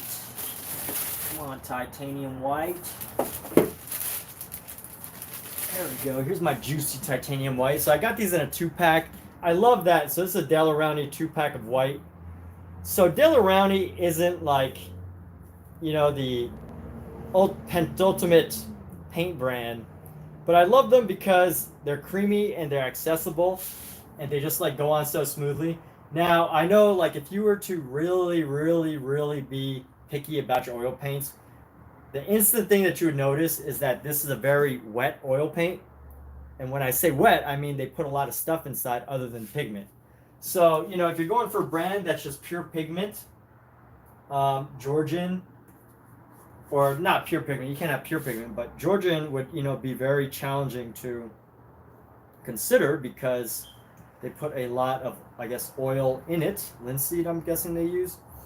And because of that, they get to sell these bigger tubes that are filled with a lot more oil. But I love that they're accessible. I love that they have a 2-pack version, because here's the thing about these oil paint tubes. One of these tubes of white goes so fast. This is 150 milliliter of Gamblin. I use this one rarely because it's Gamblin, and usually when I use white, I'm mixing it. I'm not really topping off something. So I use this really sparingly. I'm a little precious with this paint. Not so much that I won't use it, but just for the most part. But more importantly, I think that you got to know, when to use your different paints. You just gotta have an idea of when to use them, the value, the value and everything. Let's go like this. We're gonna bring in some white here.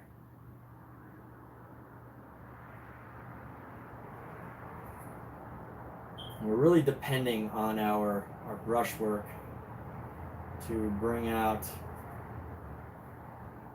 some of these colors here. Let's see if we can add a little bit. Really going for a Richard. Well, this won't come close to what Richard Schmid would make, but trying to feel out his style of painting, where he's got a lot of hard edges and clean cuts and everything. Let's grab our yellow. We're going to do 1980 Gamblin yellow. Tubes of white may last you the whole year. So I think right now, let me see. So according to Amazon, on Amazon, the prime price for Daler-Rowney Georgian oil, the 2-pack.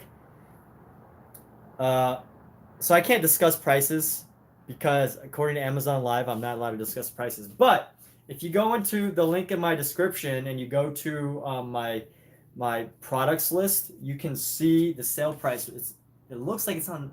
I'm not even allowed to discuss sale prices. So, anyways, on my Amazon live stream, you can actually see the price of the 2-pack of Georgian Dale Rowney White. So this comes in a 2-pack. It's 200 milliliters, not just 150 milliliters. So, you know, this is a 250 versus 150. I think this is 150. Yeah, this is 150 versus 200. You can see there's a little bit of a size difference. This is a little bit wider and a little bit longer. So just a bit of a size difference. But 150 versus 50. I mean, that's actually quite a bit. That's 33% more. But I also think you're getting 33% more oil and all that. This is definitely much denser. This feels much denser because I think it's got more packed with way more pigment. I mean, I know it's packed with way more pigment. You just know that Gamblin's got a wonderful, wonderful brand, and you know you could trust that with every tube of Gamblin, you won't be disappointed. Whereas, you know, with other paints, it's like, okay, you know, the expectations aren't too high. I'm going to use it, you know, how I plan to use it.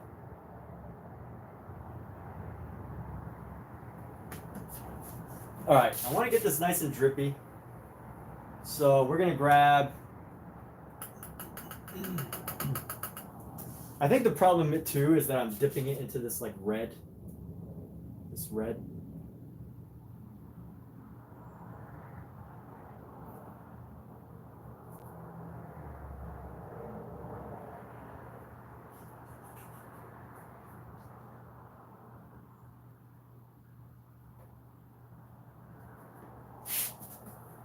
And then, so who is Richard Schmid? I know I've been mentioning his name I've mentioned his name like over and over throughout this stream. So let's get an introduction to Richard Schmid. Schmid. Richard Schmid or Schmidt? I don't actually know how to pronounce that. Richard Schmid? Schmid?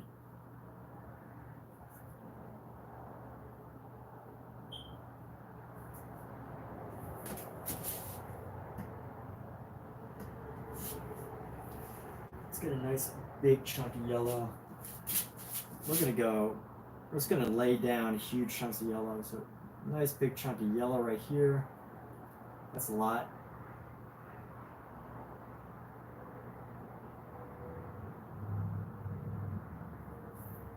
That's a lot of yellow. Look at this. It's a nice big raised surface there. Let's go bring in some yellows onto here.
Let's see what can I do with this white.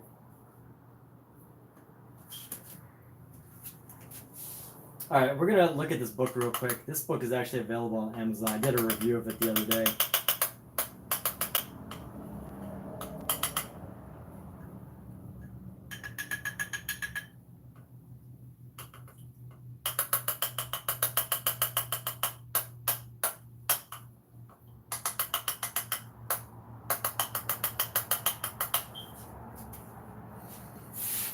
(1934 to 2021). There we go. 2021. Wow, he died in 2021. May he rest in peace.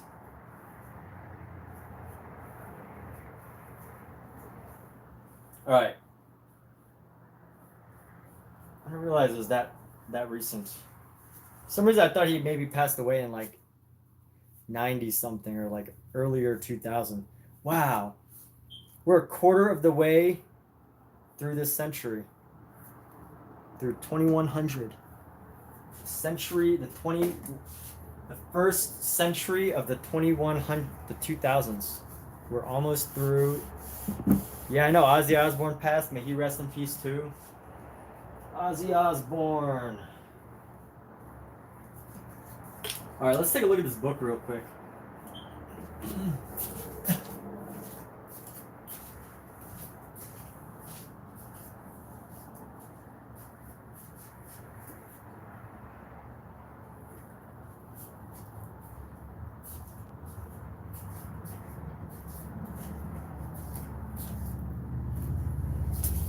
So I think the big difference between, obviously, you know, he's remarkable as an artist, Richard Schmid. So he wrote these books, Alla Prima 2, All I Know About Painting, and more. Oh, I lost my page. Dang it. But you know what? I think the major difference is he uses a really dry brush. He uses very dry brush effects, whereas like mine is just super wet. And honestly, this isn't even like a regular canvas, but you can see he's got some beautiful, amazing, remarkable paintings of people and portraits, one of the greatest who ever lived. All right.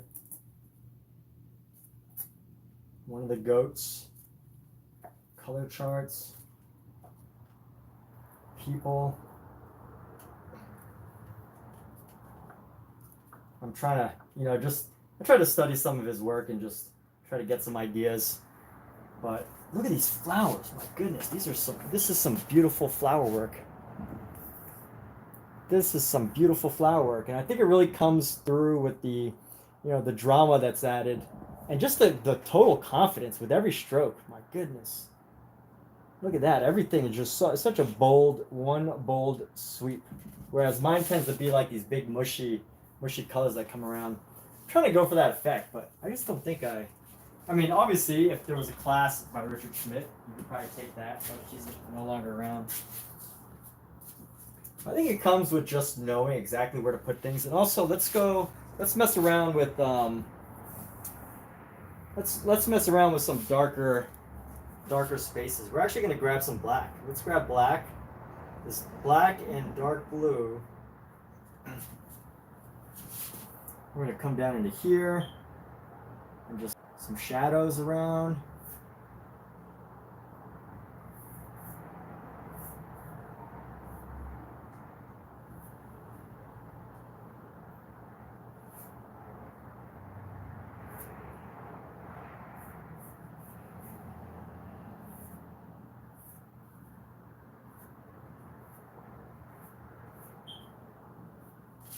Or, you know, instead of like blending, I think what I should do is just, you know, go into these separate areas and create these spaces here. Let's grab some black with our red here. So we're going to grab some red and black. Red and black. Let's see.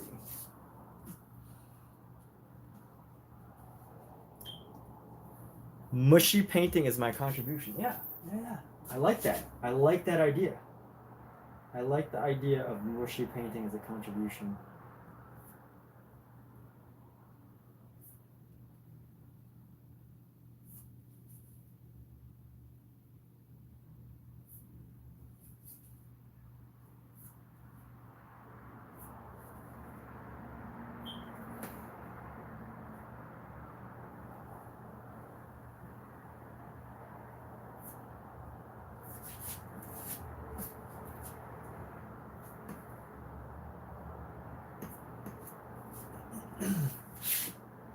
He's like, nice, confident cross. I really think this is actually working. The drama that's added from this extra layer of shadow, the shadow between the black and the reds, I think it's really adding a lot to it.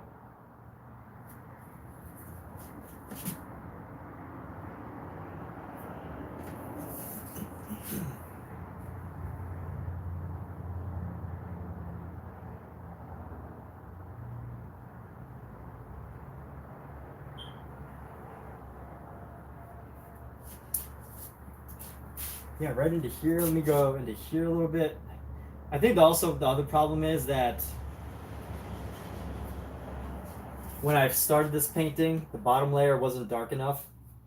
I think if I was doing it again, I would need to make the bottom layer nice and dark. But now if I want to bring in this level of dramatic detail, I really gotta punch it up.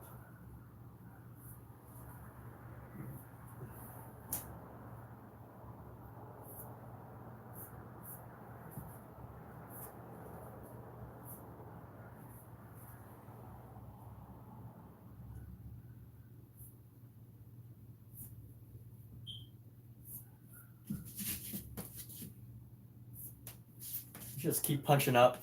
Let's keep using up this black.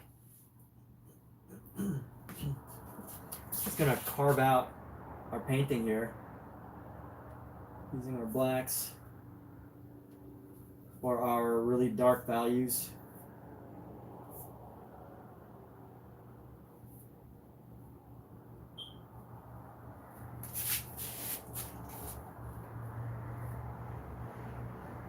Grab our blue, grab our black, kind of come into here.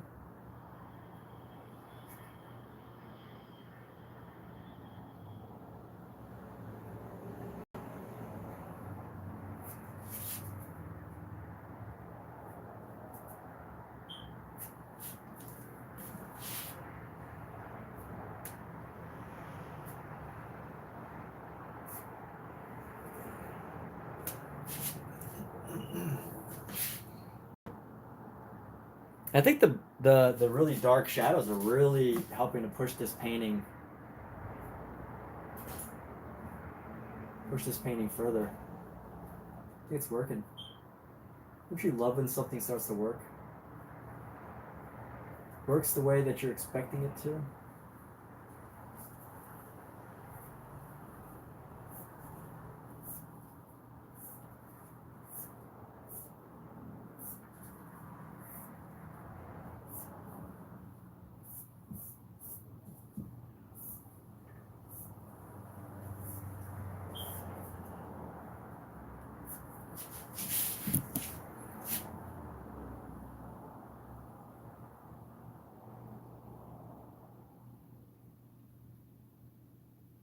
There you go. Yes, good old Caravaggio. And you know what I should do right now is, I think I need to keep going. Just push this layer out just a little bit further. There we go. Just push this layer of shadow out just a little bit further.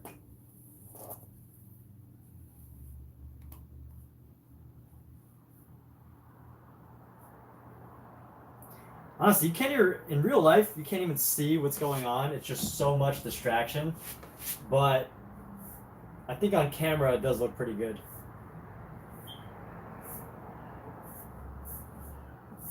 There's just so much information on this canvas competing for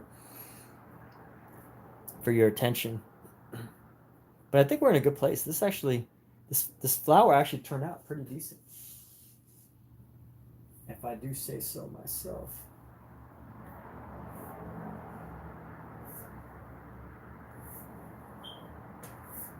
If I do say so myself.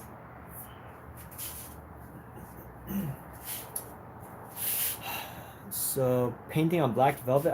My cat's like black velvet. Maybe I should paint on him. Scout, come here. Let me paint on you. He's like, nah, dude. Don't paint on me. All right, fine.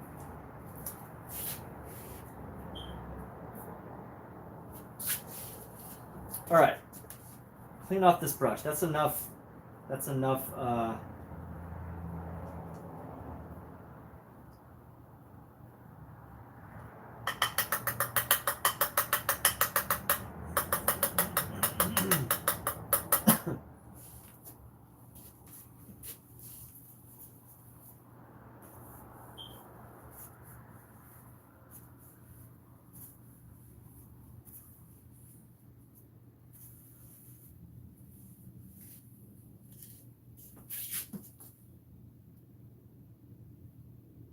Bill Cosby sweater? What do you mean by Bill Cosby sweater? I would never paint Bill Cosby sweater. Ever. Never. Oh, let's test out some greens, huh? We got some greens here, baby. Let's use up the rest of our Van Gogh permanent green. So look at this little tube right here. I've had this for a while. It's time to use up our Van Gogh brand tubes.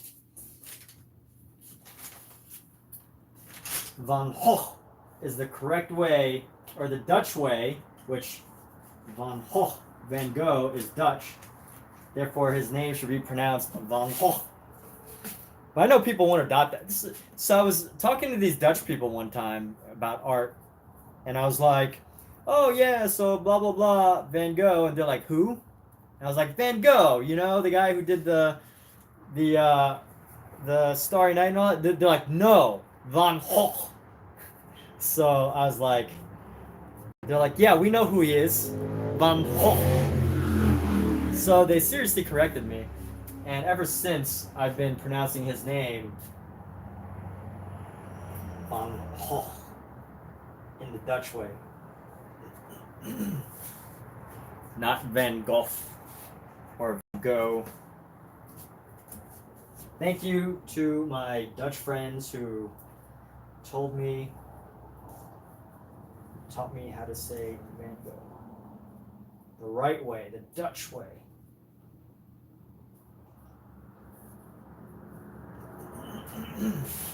Oh, by the way, so these tube keys are like gold for paint, because with these little paint tubes right here, just these little tube keys. By the way, they only work on really small tubes.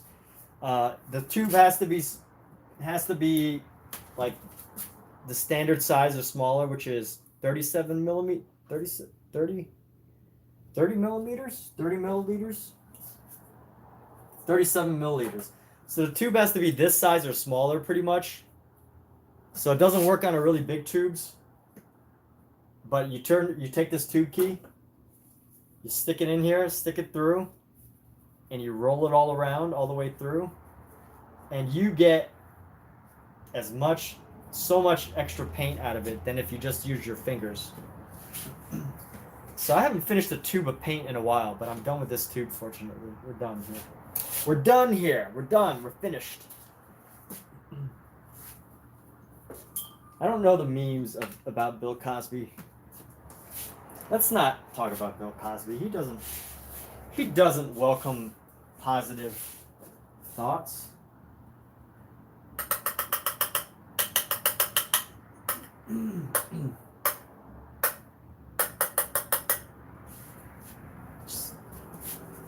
Bill Cosby's old news.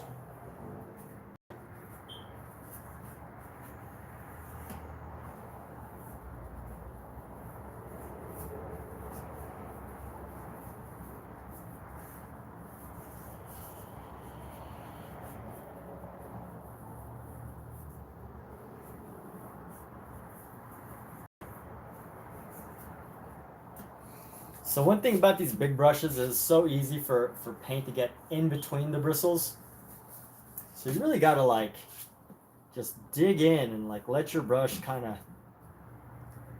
get the paint off and just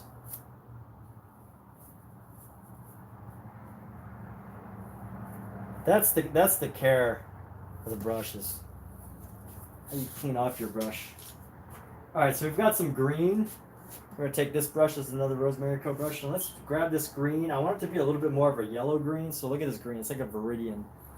It's like a viridian green. This green right here. It's a very blue green. So I want it to be more yellow green.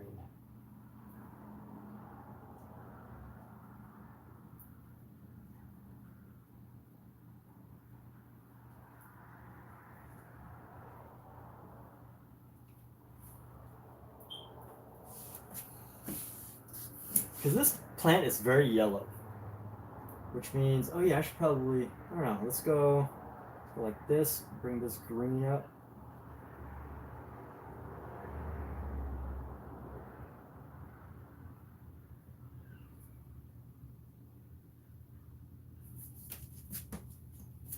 is that?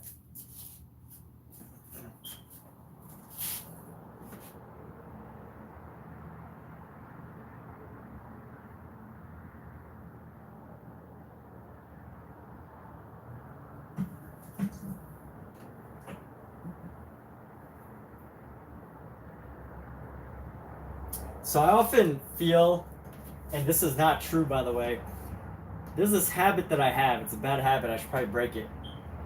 But there's this habit that I have where, you know, I feel like continuing to build more color and try to add more colors and more of a color that I need onto a painting where I believe that that is actually going to help me get the color I want, which is not true. What ends up happening is it starts to get more and more muddied. So that's when I know I kind of got to stop and just let the colors do their job. Like right now, you know, just let the color do their job.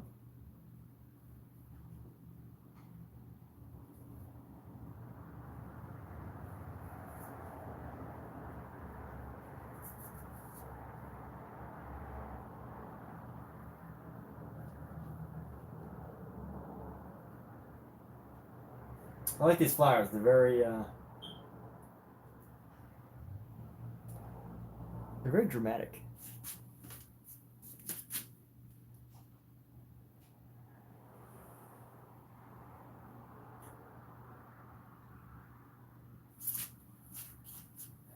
All right.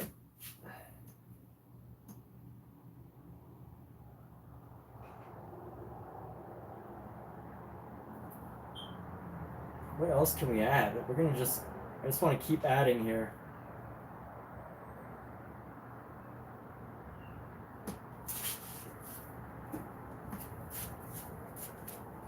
All right, let's clean this brush off.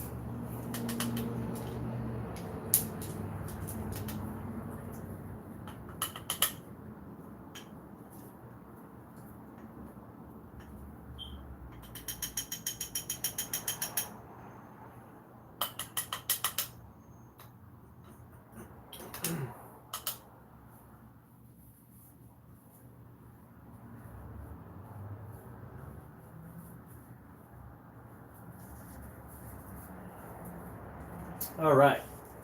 Well, let's take a break and look at some kittens. So I'm gonna take off my gloves here for safety.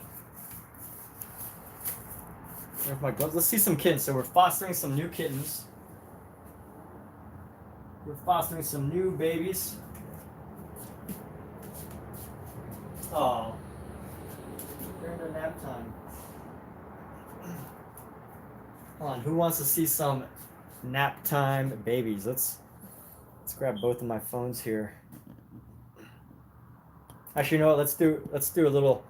We'll take the Amazon one first. We'll do a quick Amazon kitten break.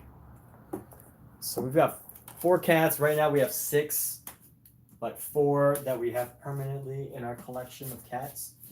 And this is one that we're fostering right now. He's for adoption. Look how cute he sleeps. Look how cute this little kitten sleeps. I don't even want to wake him up. I don't even want to wake him up. He's just the most adorable thing. Look how tired he is. I'm standing right next to him and he's not even moving. All right, we're gonna do one more. You'll see one more little baby here. One more little baby. This one is a little bit more active. So one more little baby. Oops. Go away. One more little baby. He's awake. Stretch. This little baby stretch. Yes. Stretch little baby. Alright. So that's a quick cat. You know what I think about streaming is like no one ever sees me from this angle. No one ever sees me. No one ever sees me from this angle.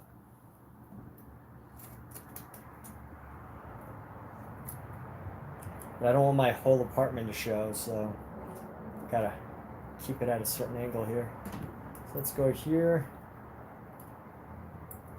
All right, so let's go. So we're not signing off. We're just gonna show some kittens. Is everyone leaving just because Amizu said goodbye? All right, fine, whatever. I'm just gonna show some kittens here. Let's see. Let's look at this little baby kitten here. He is so cute. I don't even want to like touch him because he is out. This little guy. Look at this little guy. He's out.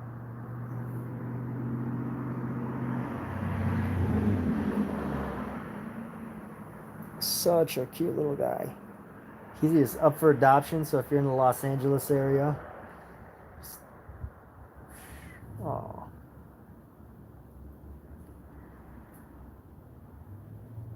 He is out.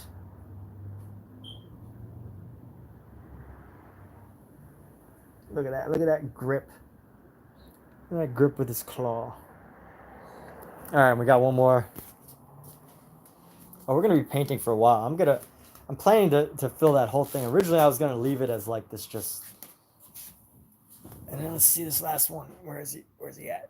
What's up, big guy? What's up?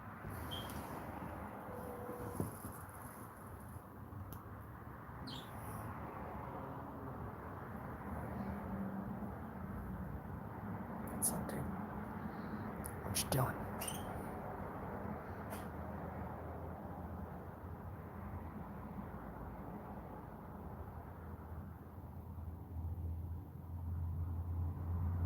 So cute. This little guy, this little kitten.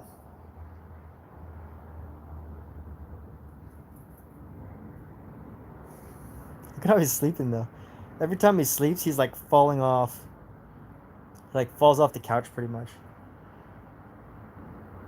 Little orange cat right here. Little orange cat baby. What's that? What's that? What's that? Having good dreams? Yes. Good dreams, buddy. Alright, give him back his couch. There we go. Isn't it funny though? He like sleeps. This is at an angle. He like sleeps at an angle. It's so funny. Alright. I'm sure everyone's got a cat that sleeps at a funny angle. So they are, I believe they're about like 2 months old. So I believe those cats are like less than 2 months. Yeah, probably about 2 months. They're about a pound because one of them just got neutered. The other one, it is not time to get them neutered yet. So I think they have to be, it takes like 8 weeks for them to become heavy enough to get neutered.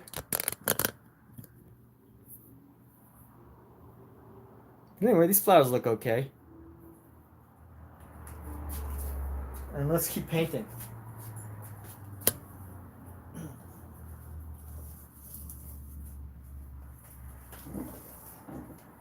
All right. Alexa, what's the temperature in Los Angeles right now? Right now, in Los Angeles, California, it's 77 degrees Fahrenheit. Would you like to try our game recommendation of the day, Night Manager? Alexa, no.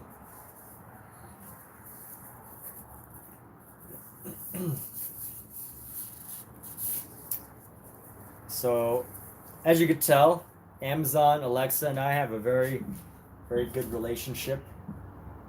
Very good. Amazon. A lot of my paintings have been fueled by Amazon because, although I shop in store and I also get some specialty brushes from various places, Amazon is pretty much my go-to. Amazon, if I was to say, Amazon doesn't contribute financially to my, well, actually they do, because, I do earn commissions from some purchases that people, might make through Amazon, whether through any of my various live streaming channels, but I do earn commissions because I'm an associate from qualifying purchases. So Amazon does contribute to me financially, but what I wanted to say was that beyond that, just amazing, right? That you could get every paint supply you need. Like this morning, if I woke up at like 4 a.m. and I had no paints, I could probably find some paints on Amazon that'll ship it to me by like 11 a.m. Now, that's not really necessary because I could just go to the store and buy paints, but they've got an amazing system. It's amazing. And, you know, if it wasn't for Amazon, I'd have to go to the store every single week. So, anyway, yeah, I mean, Amazon has helped to support my efforts as an artist. All right. So this is supposed to be a shadow where in between where her lip crease is, but I put a highlight there. We're just gonna leave that just cause. We're gonna leave some of the oranges and the reds around her body just to give her that color, that extra color, that flush, that natural skin tone. We're gonna leave her hands pretty loose, paint her pretty loose. So Mizu says it looks like a claw. I disagree. That's okay too. We can all disagree. And let's see, what else can we do?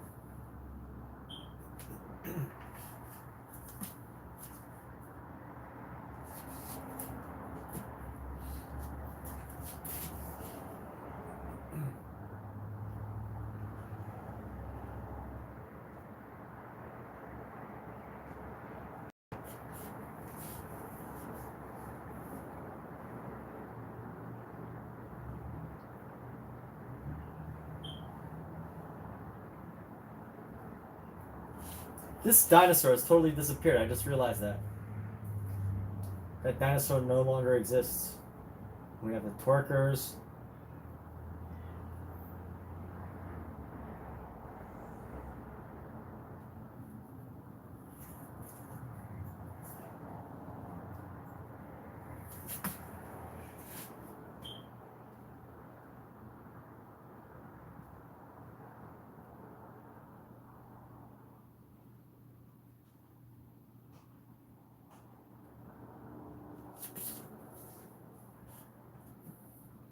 So another big reason why I have to finish up this painting is because I just have this painting is just so massive.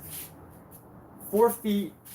So the biggest painting I painted before this was about 3 feet, so 36 inches, which is basically like pretty much half this is the biggest paint, the second biggest painting. And honestly, I didn't even really paint this whole canvas, so it doesn't even really count. But the biggest canvas I've ever painted just in full is just half this. And this has a frame on it, so it just makes it really clunky. So I just with these paintings, I can't really just leave them around because the cats.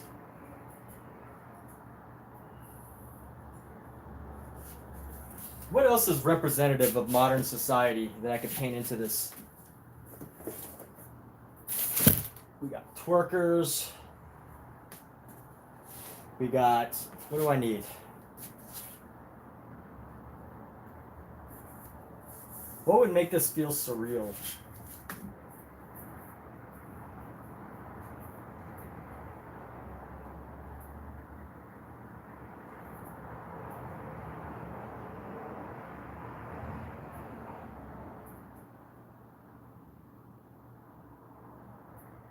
You know what? Maybe one of these could be like a spear.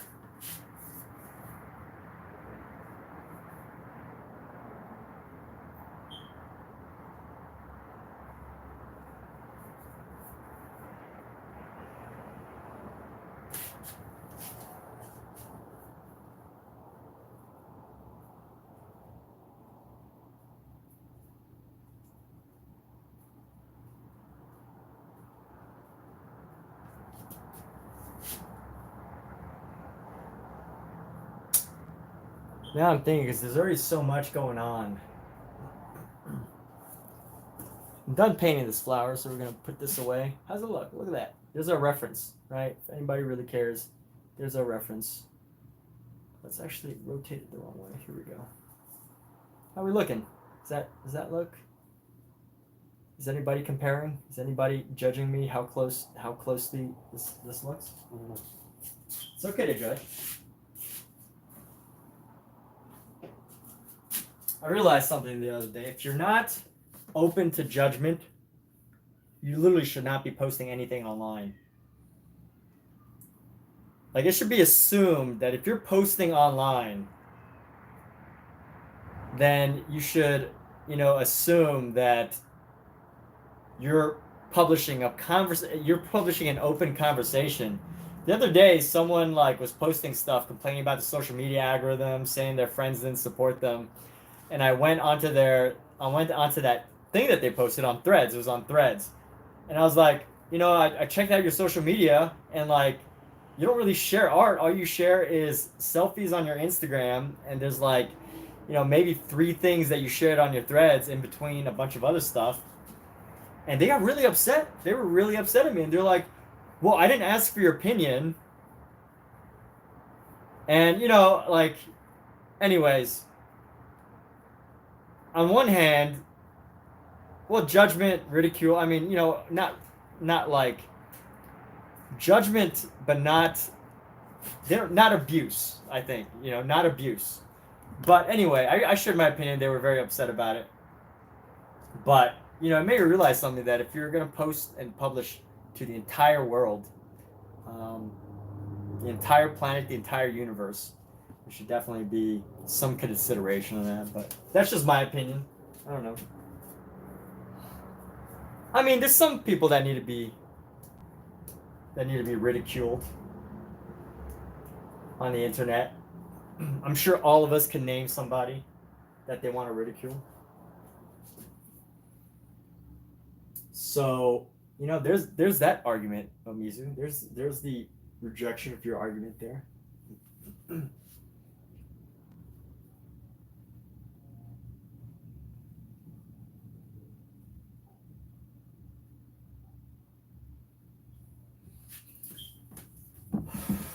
All right. What else can we add here?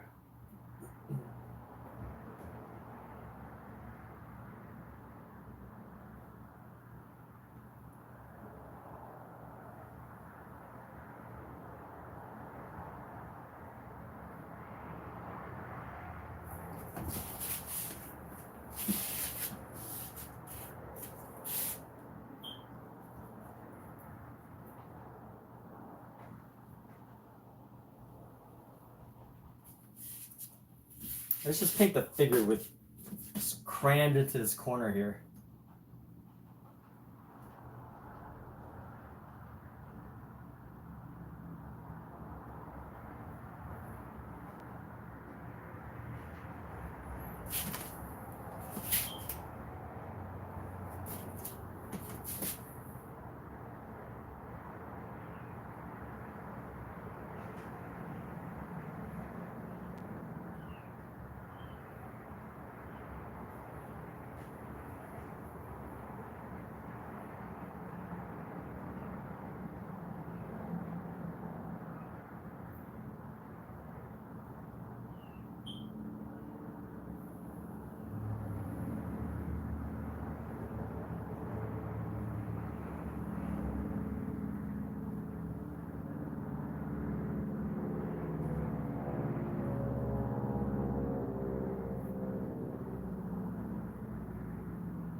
Y'all can't see what I just did. A little primitive creature there.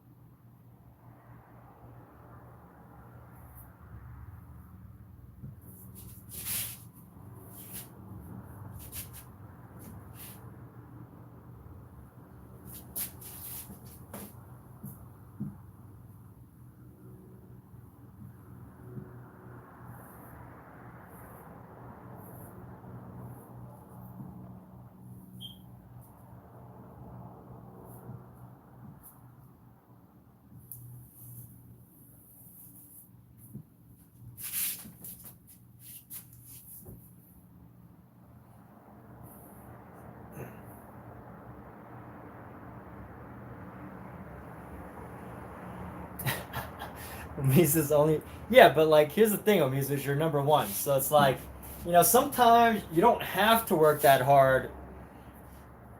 Like, if you're already number one, you don't really need to work harder.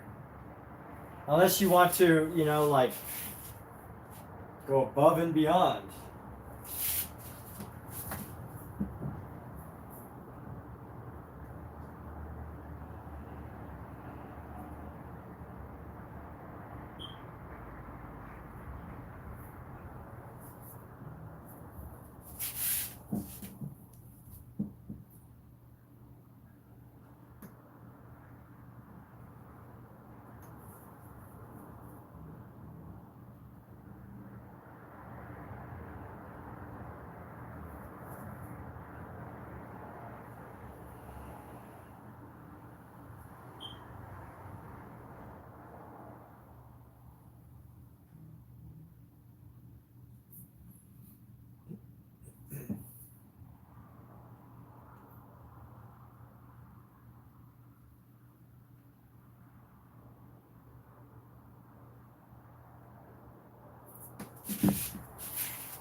No. Ugh. This is another way to unexpectedly ruin your brushes. Look at all that. The cat hair. It's all up on your brush. Somebody has cats that are always crying outside my door right now.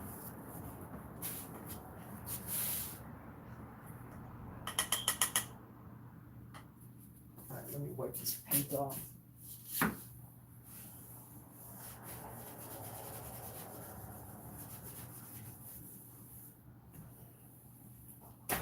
Oh, that hurts.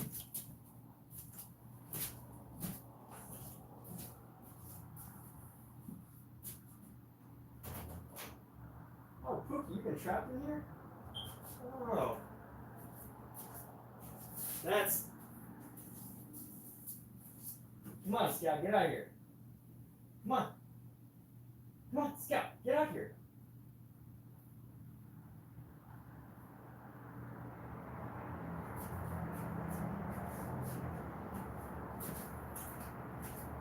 So it's been my cat that's bugging. Oh, hello, little guy. Good morning.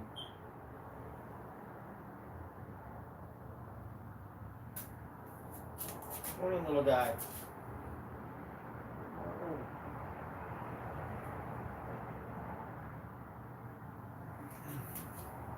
So my cat was locked in the bath. Well, she wasn't locked in the bathroom. She got... I don't know. Somehow, she was in the bathroom. And, like, we keep our bathroom door closed so they don't get in there. She's been stuck in the bathroom. But, like, it's these cats, man. We go in the bathroom, and somehow they sneak their way in there, and they don't even, like, they're not even obviously there. They, like, hide behind a door or a curtain or, like, behind the toilet, and you don't see them. and they just, you close the door and then it's like whatever. All right, let's see. 200 XP. Mustafa, hello and welcome. So the frame is painted. I'm not going to paint the whole thing because I need spray paint to really do a good job of it. I don't know if the oil paint's really going to hold up. So, you know, I think it's dry. Yeah, it's pretty much dry. But I just don't think it's a good idea to paint it with oil paint. I mean, yeah. I don't think it's a good idea to paint it with oil paint.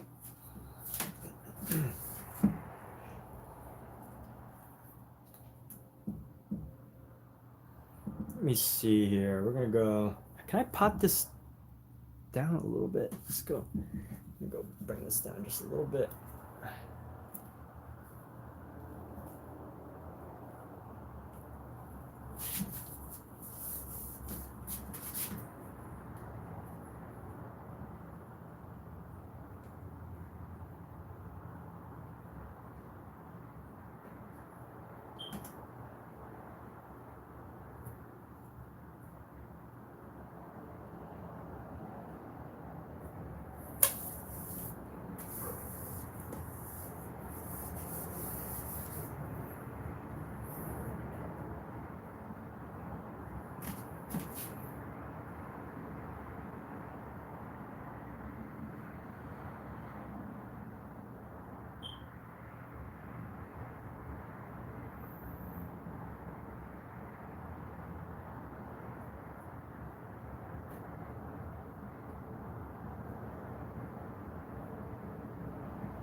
All right, let's go. Got the dinosaur with the two eyes.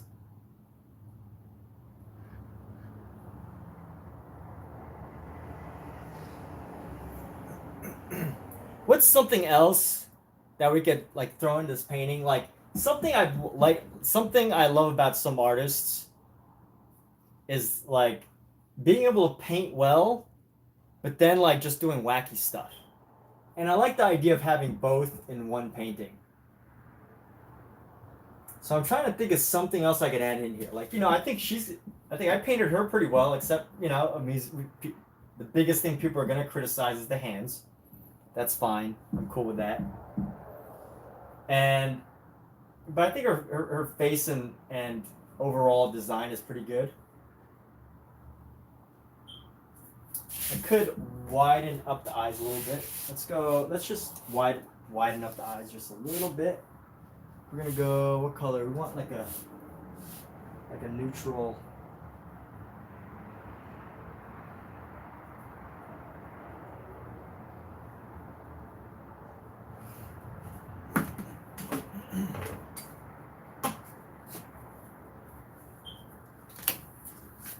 Could just widen the eyes a little bit.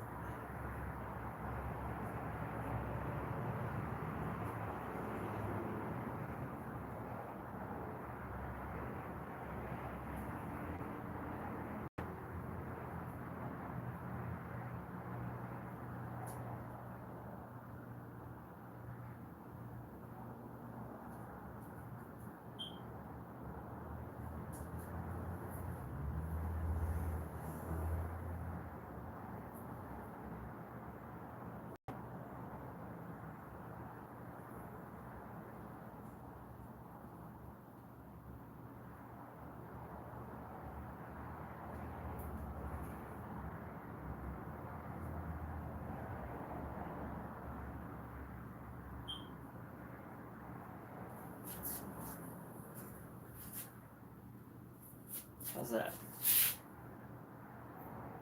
Still a little smaller in the back, but other than that, not bad, not bad. All right, we can actually roll with this. Let's actually add some highlight to the front of her forehead. Let's go. Oops, that's not a good color. Let's go like this.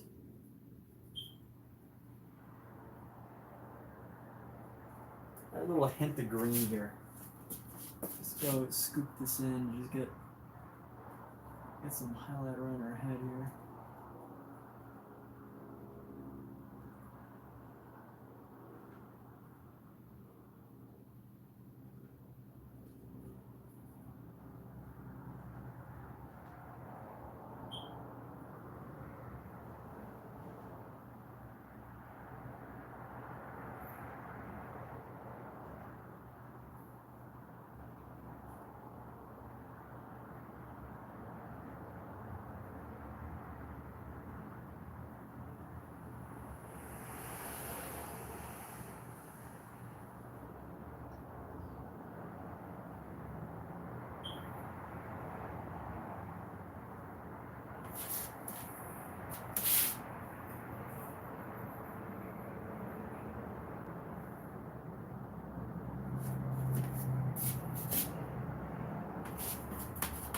We're gonna neutralize this a little bit. It's too much.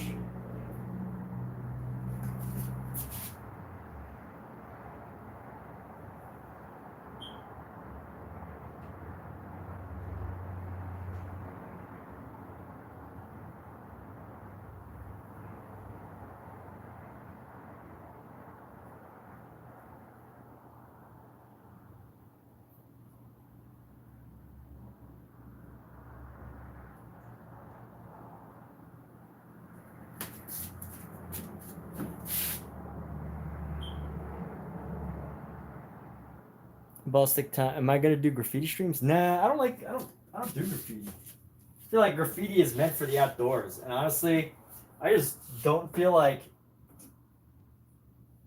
feel like graffiti takes a lot of time. Not because the activity itself is time consuming, but you have to know the workings of your city. You know, you gotta like go out there, and this is just how I imagine it. I'm not like I've never graffitied or tagged a building. And I know graffiti isn't just tagging buildings, but I feel like I would never just make graffiti art at home. It just kind of defeats the purpose. I'm not saying never, but who knows? I just feel like it takes so much time, right? Like I gotta stay up. First of all, I sleep at like 10 o'clock. So, the fact that I sleep at 10 o'clock already reduces my opportunities to like be out tagging. And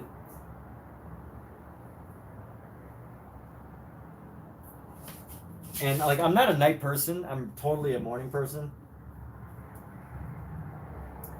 So just the idea of having to stay up late to do that, to go out, walk around,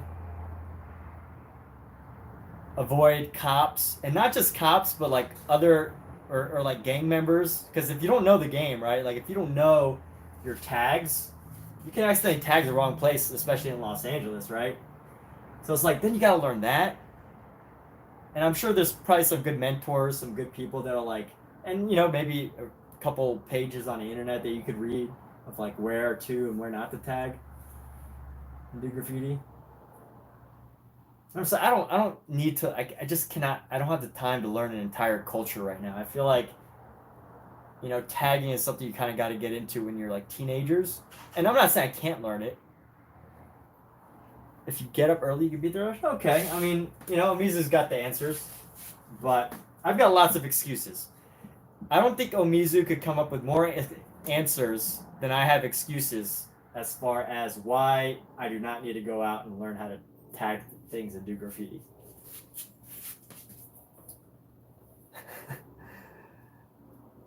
I've got lots of reasons.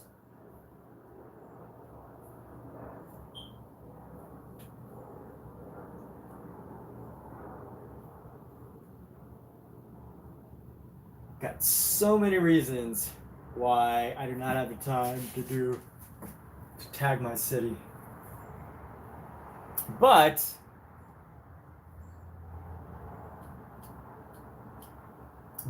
you never know. I don't know.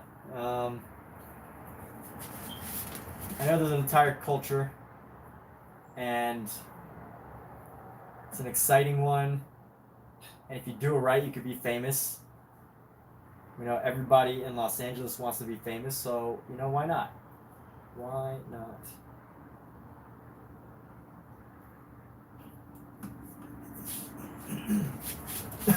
Oh, you know what would be funny if this dinosaur had like little tiny arms just poking through?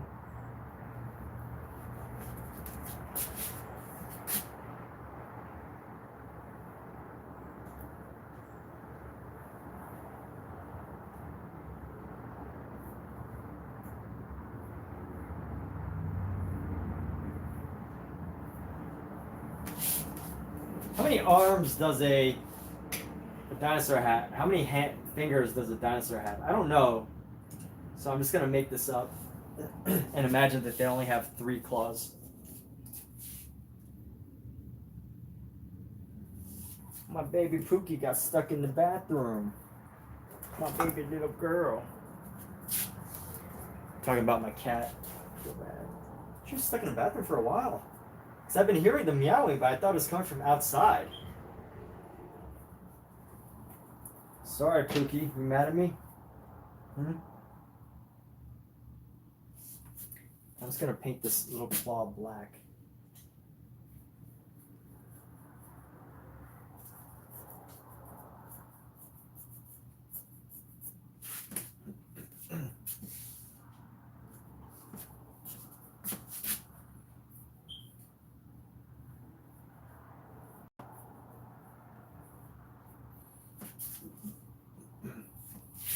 Oh, I can't even see. You know what? Like, honestly, I don't think tagging would be a bad criminal record for an artist to have.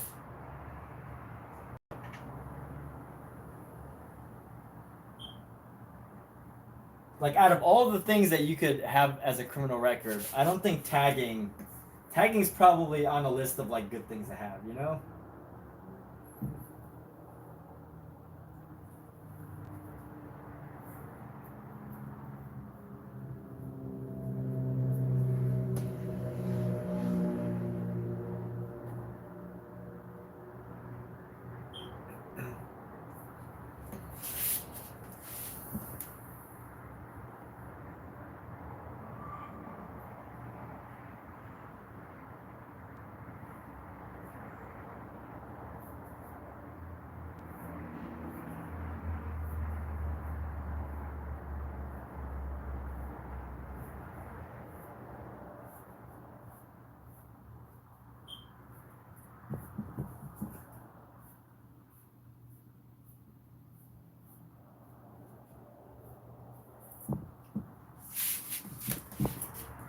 Tagging is one of those things takes a certain type of person to. Yes, exactly. I'm not a tagger. Like, let's just put it that way. I've never been into graffiti either. Here's the thing also with graffiti is it is totally like I don't know. I'm just it's one of those things where I think graffiti is like too tight.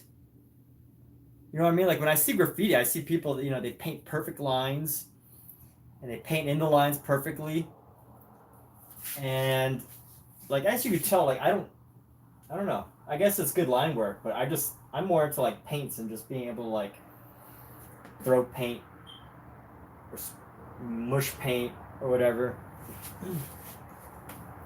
Like if there was a movement of people taking paint and like throwing it on walls Jackson Pollock style instead of actual graffiti, I might consider doing that. You never know. If you start seeing some splash art on people's walls rather than graffiti, that might be me. But um, but not actual graffiti.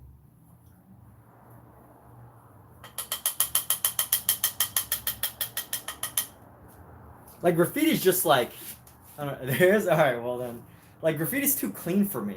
You know, like it's just such a clean artwork. Like every time I see a tag, it's just like a perfect line, perfect lines with words and it's just like you if you've ever seen any of my art, let me show you some of my art. And this is my definition of lettering, okay? This is lettering for me. Like I am not a lettering artist.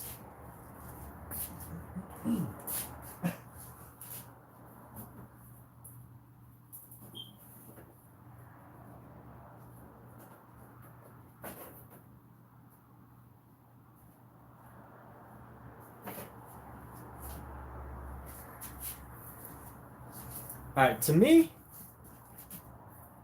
this is good lettering. Okay, it says Getty Villa, and it says Porta Marina. That's good lettering to me. And I know that like graffiti artists, that's trash, dude. Like you have bad handwriting, bro. Like I see graffiti artists and their lettering is impeccable. I'm just not like that is that's just not my I can't get myself to do that. I don't know. I'm not into like lettering. Pookie. Yeah, there we go. That would be my. There we go. Pookie. Isn't that right, Pookie? Oh, she's taking a nap on a table. How you doing, Pookie? You've been trapped in the bathroom for an hour. I'm sorry.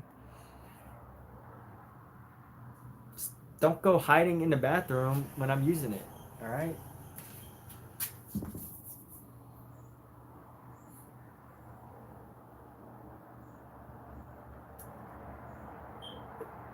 And I swear it didn't sound like like it sounded like a kitten that was coming from outside because she usually grumbles or growls.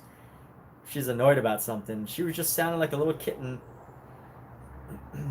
trapped outside. Now she's sleeping.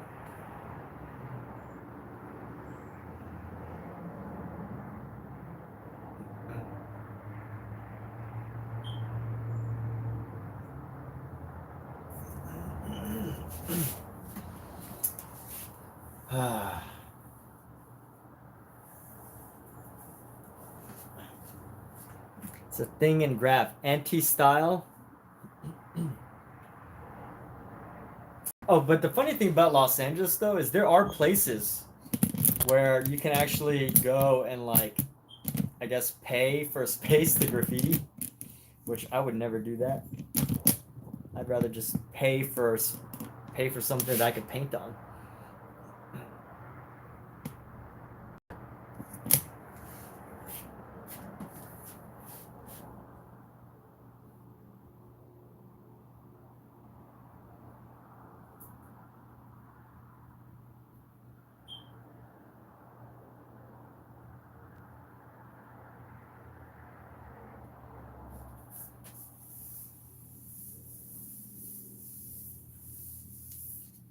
No, you know what? I would just say Pookie. That would be my tagger name, Pookie.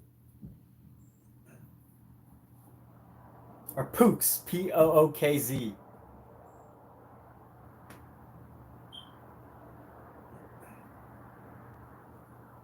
Or no, yeah, Pooks. Pookz.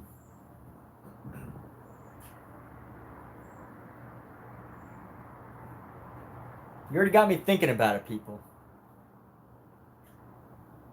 How's this painting? I want some more reds to drip, more reds, yellows, like just colors to drip. I need more dripping colors. So how do I achieve that? I need a nice brush that will give me some nice drippage. Which one of these brushes will give me the best drippage here? This is when you need to know your brushes. You know what? I think this brush, but I have to mix it in with my mineral spirit here. So I don't usually do this, but I'm gonna have my mineral spirit right next to me, and I'm just gonna lay the paint on nice and thick. So let's grab our red here. We're gonna start right with our red. Get it on the brush. So it's gonna slip off. I don't want it to slip off too much. I'm just gonna take this color and just dip it on.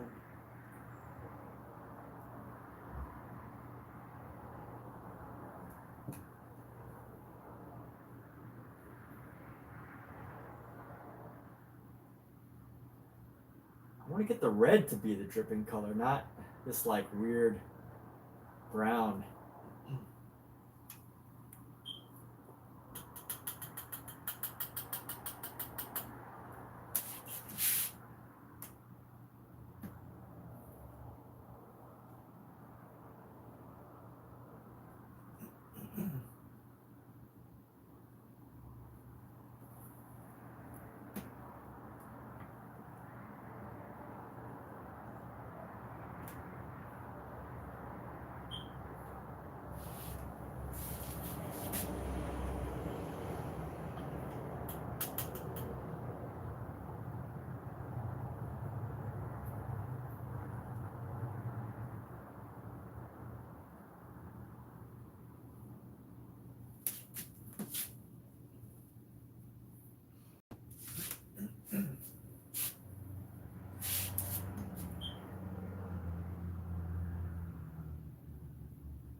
What?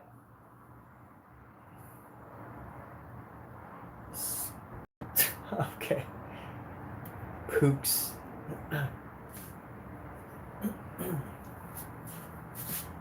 Yes, I think we're going pooks. That's it.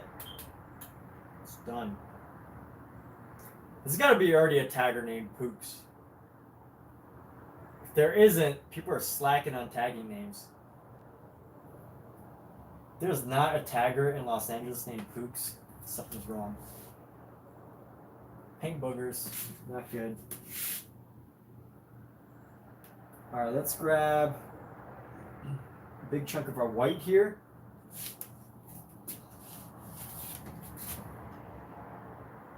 Get it nice and juicy up in this.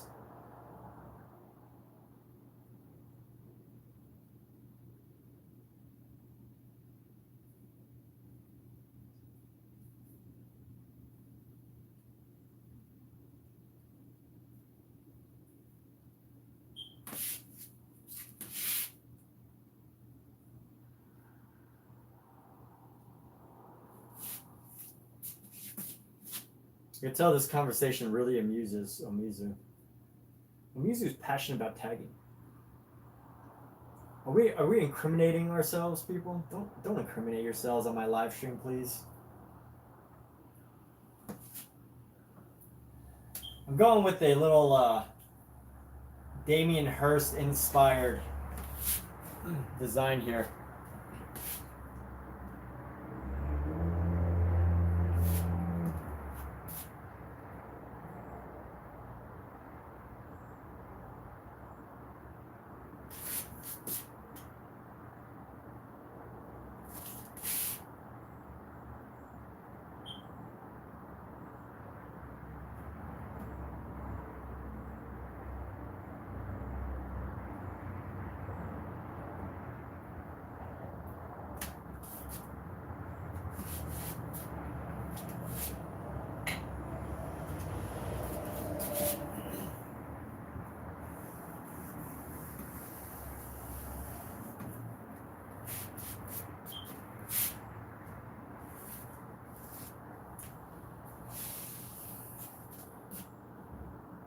Omizu, you're having a lot of fun with this, aren't you? How many tagging names has Omizu had? I bet Omizu's probably got like 5. He's probably had at least 5 different tagging names for himself over the years.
Wow, there's some really nice colors coming out of here.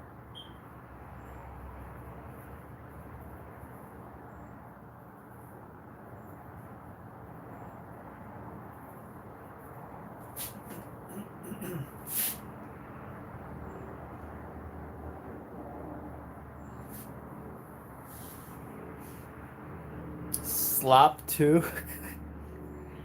Flop. Your first name was Flop until someone started going around saying Slop.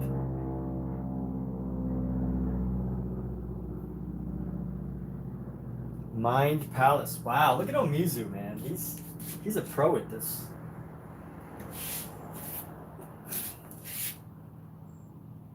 Omizu, the king of names. Omizu, serious opinion from you. How do you feel, and I'm sure you know you might be unwilling to criticize, but how do you feel about Basquiat's name Samo or Samo?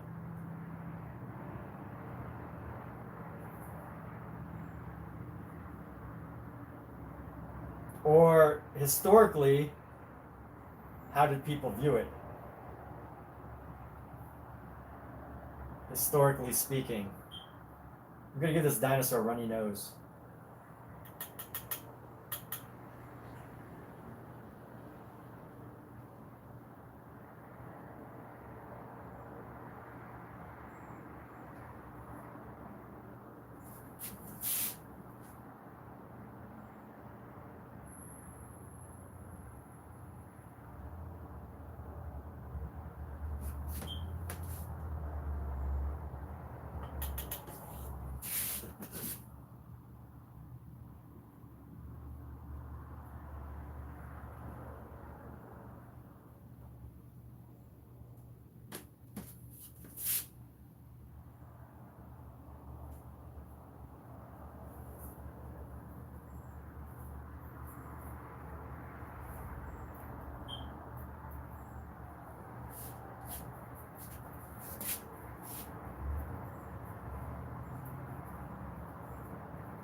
I'm gonna grab some more of this red. Nice big chunk of red here. Grab a white.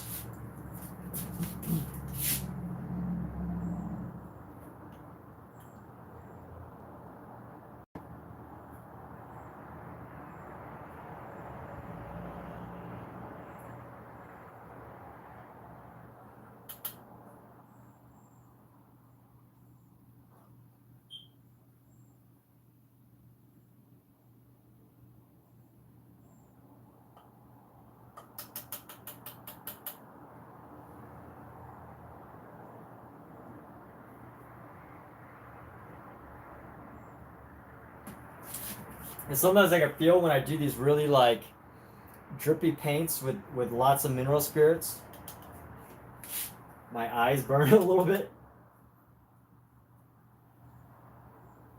Just be careful with your mineral spirits, all right?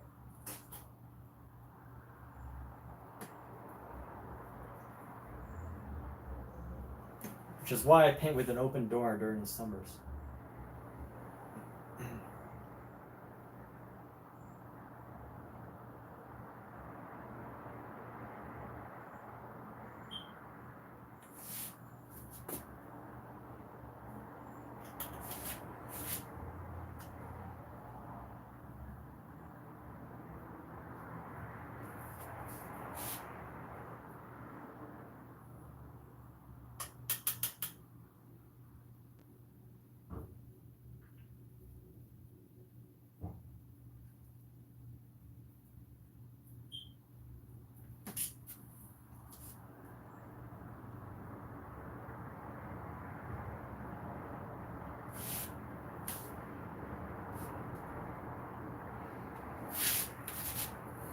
That time is genius. Plus, it was more than just Samo, him, and Al Diaz because it was a duo. Added cool witty sayings along. Yes, I do remember hearing that they wrote poetry.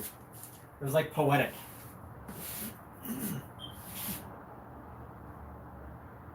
Right? Like they did like poems and stuff.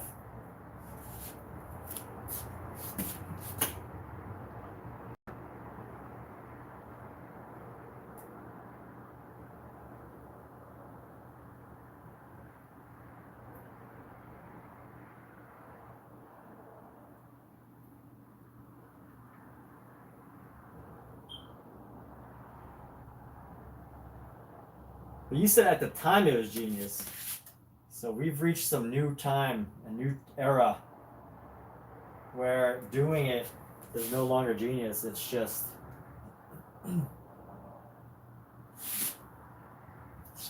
what it is. It's just the thing that people do.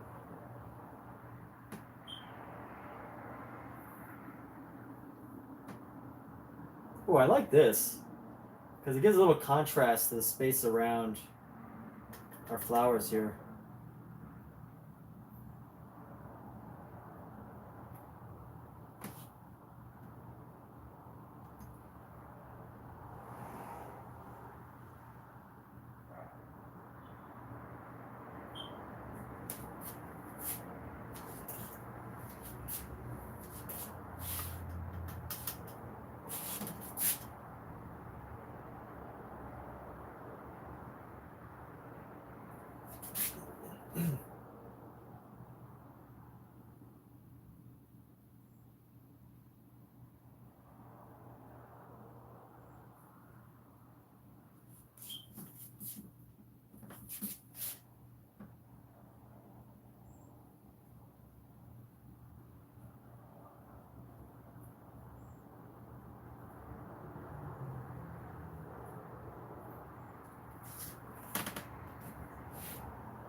Poetical stuff was actually just Jean-Michel after the whole Samo stuff. Oh, I didn't know that. That's cool. I feel like that's your favorite era of art, Amizu. The 80s. Good old 80s era of art.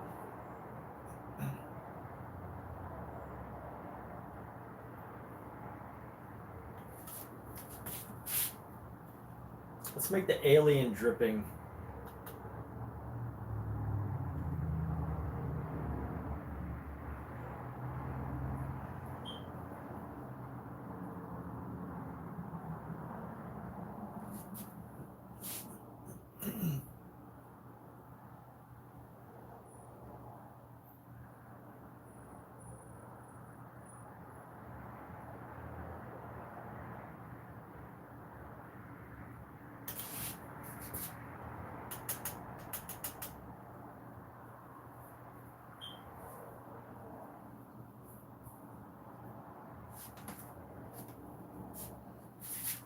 See what other colors I can get in here. I need some green to contrast. So let's clean off this brush. Let's clean off this brush and get a different one so that we can get a different effect. We want to go for something a little different as far as effects go.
Cookie, are you mad at me for locking you in? I hope not. You gotta stop hiding away in the bathroom, okay?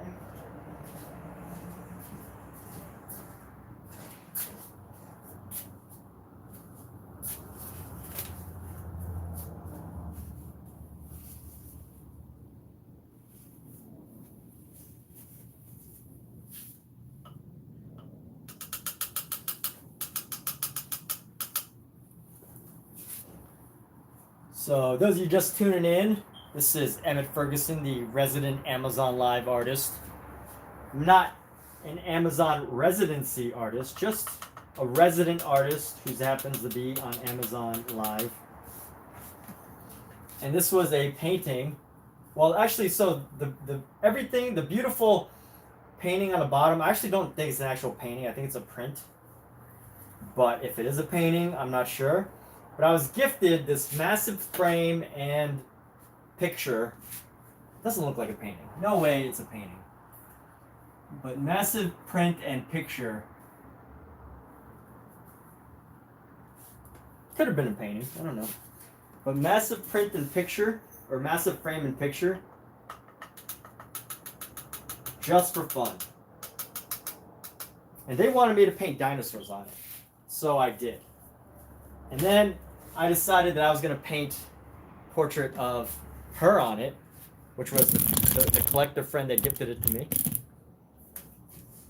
And then I decided to add some twerkers, and a UFO, and then it just got to be this out of control piece that is now going to become one of the most valuable pieces in their art collection.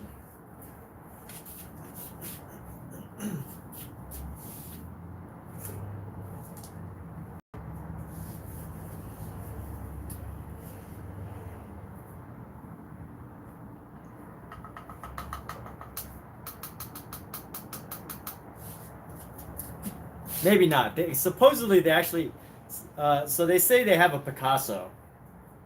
So maybe, but they only have like a Picasso drawing.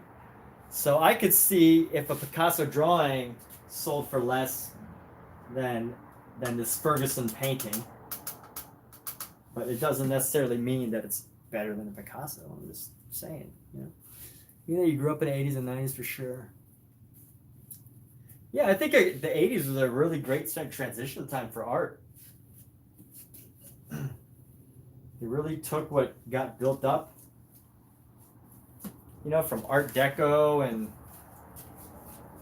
all that. Evolution of human expression, right? Or the ultimate release and reveal of human expression. Oh, you know what needs to happen? So this needs to be a brush. If I really want to capture these little drippy things, I have to have a brush that doesn't really soak up anything. And I feel like it might be these brushes. Maybe this brush. This brush might be better. Okay, let's try this again. I'm gonna grab our green now. And all I really want to do with this green is just to capture it side by side with our red.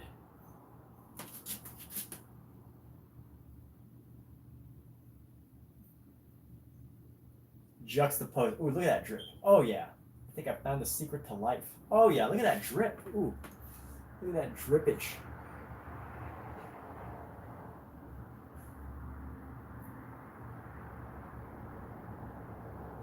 I think this combination of like greens and reds will really add to our painting.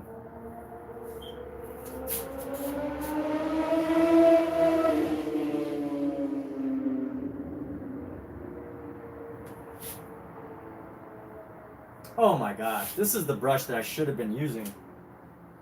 This is the drippiest brush because see, you got to know your brushes, people. This brush literally does not hold any mineral spirits, and that is why it's the perfect brush for this. All the mineral spirits just come right out, which I'm starting to feel my eyes burn, but I'm doing it for the art, so.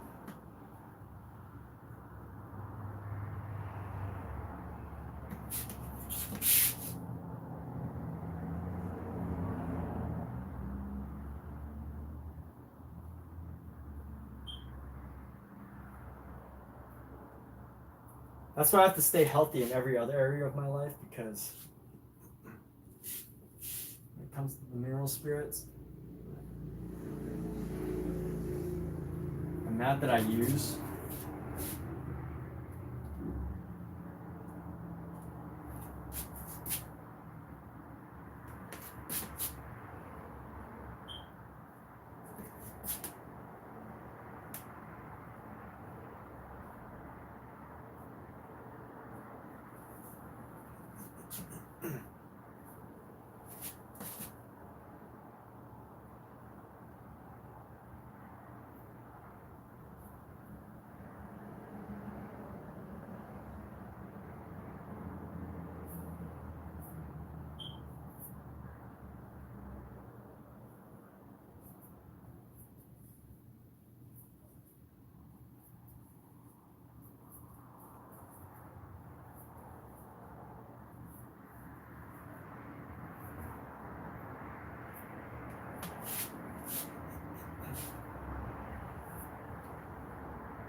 Is that all?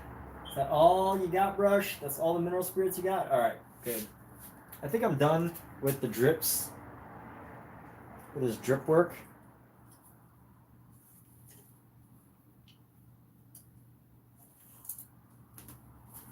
I see these wonderful one. Emmett is like a conservative David Cho. Bro. Omizu really knows how to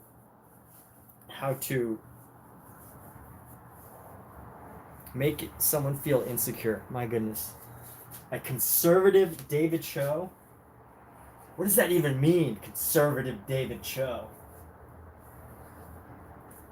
Does that mean like I'm like a mild David Cho? What an insult. Compare me to David Cho but saying it's mild?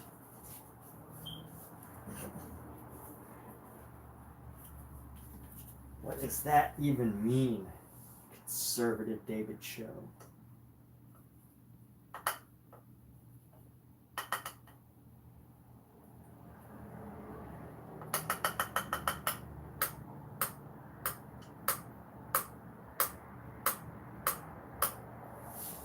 Speaking of which, David Cho's awesome. He's one of my favorite artists. It's a contemporary artist. Like, I don't think he's like, you know, as far as his like craftspersonship, I mean, obviously that's like I don't even think that matters to him. He's got really great craftspersonship. But boy, does he live an artist's life out of all the artists out there. I mean, out of every single artist on this entire planet, I think David Cho is probably the one person that lives the most artist life.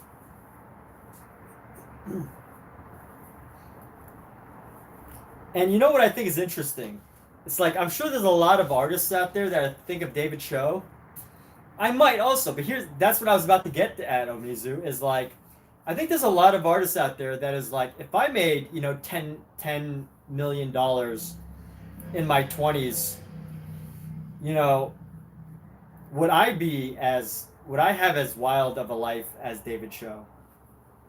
Or any artist, right? I'm just using myself as an example, but I have a feeling there's a lot of artists that say that. They're like, well, I'd probably, you know, be out hanging out in, you know, ancient societies and tribes and, you know, eating with them and doing all this wacky stuff and like punching myself in the face and bleeding onto a canvas to make a painting. I'd be doing that too if I had 10 million. I don't know how much money he made. 10 million, 50 million. Maybe it's just like 5 million. I don't know. But I think people like to believe they would. Yeah, he was pretty wild. Well, that's the thing. So I'm also adding that. So he was pretty wild before all that. So that's what I'm saying is like, you know, some artists would say that they would do that. But honestly, I don't even, if I had 10, $50 million, I probably would not be as well as David Cho. Because everything that David Cho does, I feel is not only a part of his personality already, but it's like, you know, any artist who was going to do that is already capable of doing anything David Cho has wanted to do, maybe not at that scale, right? Like for example, you know, he, like, if anyone, like, yeah, okay, it's conservative David Cho. Okay, I get what you're saying. I was joking with you though. I wasn't really feeling bad about it or anything. Can you see tears in my eyes? But I think what's really interesting is like, you know, like you give any artist 10 $50 million, they say that, oh well, I would totally be doing stuff like David Cho and like, you know, going and living in the middle of nowhere and like living on a train and doing all this stuff. But that's stuff you could do without 10 or $50 million. And if you're not doing that without 10 or $50 million, chances are you're probably not going to do that with 10 or $50 million. Again, Alexa, how much did David Cho make from the Facebook mural? Sorry, I don't have an answer for that. Hey Google, how much historically did David Cho make from his Facebook mural?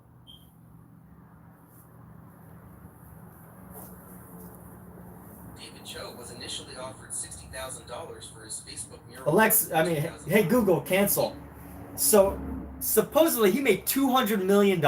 Okay, so I'm not even close. It's not just 10 or $50 million. It's $200 million. You're absolutely right. Hey Google, cancel. My previous response was a bit understated. David Cho's decision to Hey Google. Facebook stock. Hey Google, off. Hey Google, off. Mural work Google, turned out to be stop. incredibly lucrative. That's my problem with Gemini. Hey Google. That's my problem with Gemini is they don't know when to turn off. I could just say, Alexa, stop, and she'll stop. But hey Google doesn't know when to shut up. So $200 million. Jeez, David Cho. My goodness.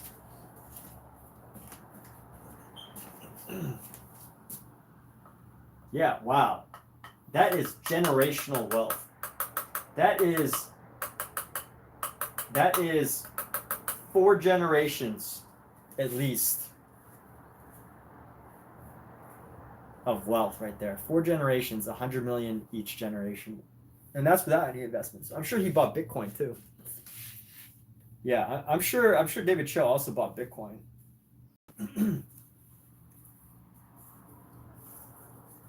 So he's probably, I don't know. I'm sure David Cho's probably worth $500 million. If he made some good solid investments like Bitcoin early on or whatever, I don't know. But $200 million, I thought it was like 10 or 50. But 200 million? Jeez. 200 million David Cho? Okay.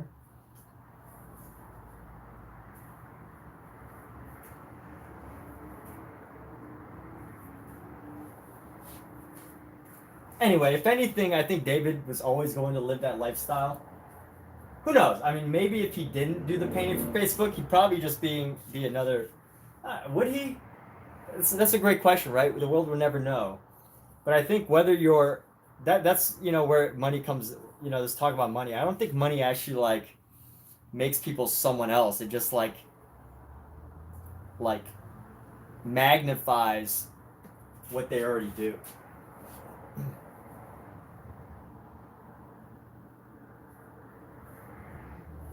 So if I had like $200 million, I'd probably, rather than, going on these wild trips and trying to live with ancient civilizations and all those things, I'd probably just go travel across America and paint every single state, go into different cities. Like if I had 200 million, that's what I would do. And that's super conservative, right? That's not like, yeah. I probably travel to a bunch of different countries and paint.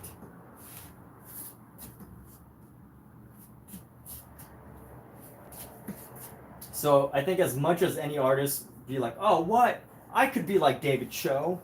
If I had $200 million, I would totally I might start a band. I wouldn't be opposed to starting a band, but I probably wouldn't, right? He's got Mangchi. I saw a Mangchi concert. It was really good. I like the Mangchi concert. He wasn't there though. I think he's just like a random member of Mangchi. He doesn't show up to all the practices. That was a fun concert though.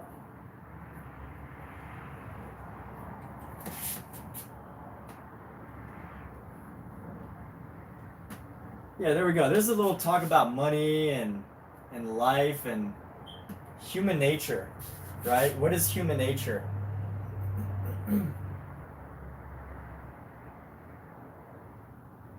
Does money change people, or does it just push their who they currently are to the next level, right?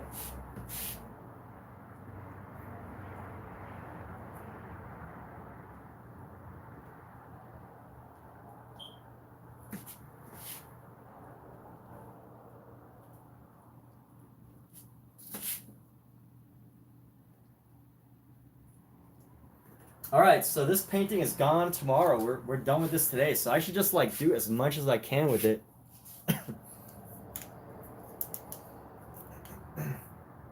Jeez, $200 million. Again, I thought it was only like 10 or 50, but it was 200 million.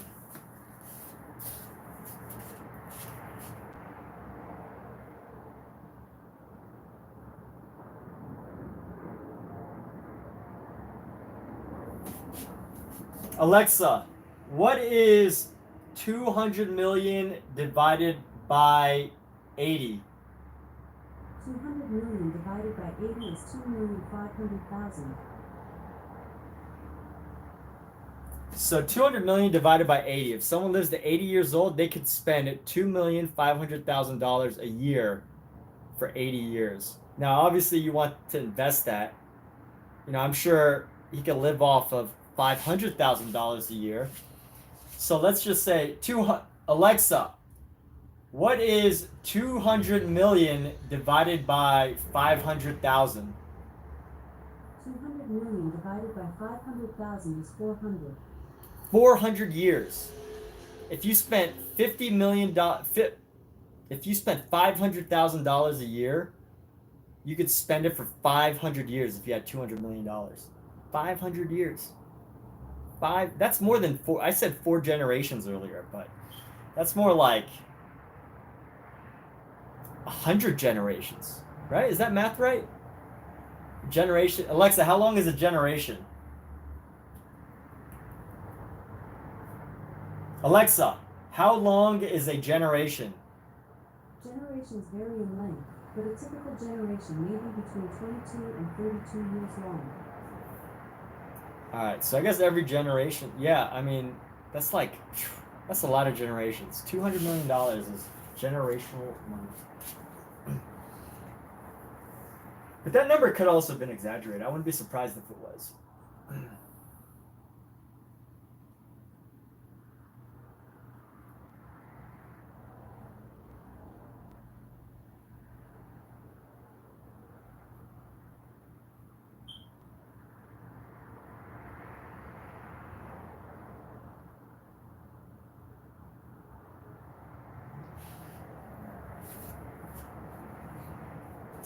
You think so? Omizu says it would change a person. But I think also not having that money would... I don't know. I feel like, again, I'm curious to hear your response to this, but do you really think it changes a person, or do you think it elevates or escalates them? Not elevates or escalates, but like, you know, really pushes their current personality to the next level. Or do you think it, like, you know, changes people suddenly? And I'm not talking about like, oh, suddenly someone won the lottery and now they don't want to be friends with, you know, certain people, or somebody became an A-list celebrity so they no longer hang out with their old friends. I'm not talking about that, because, you know, sometimes there can be a huge disconnect. Like I've had, you know, friends that are pretty wealthy, but I can't hang out with them, like, you know, because they just have so much money. I don't expect them to hang out with me, you know.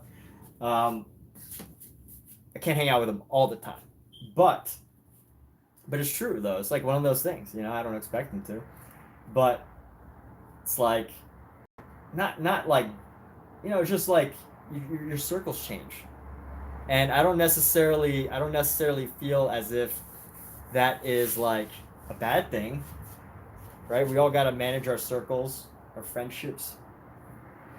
I'm not saying to get rid of old friends, but inevitably, if your money becomes so significantly more, things are going to change, right?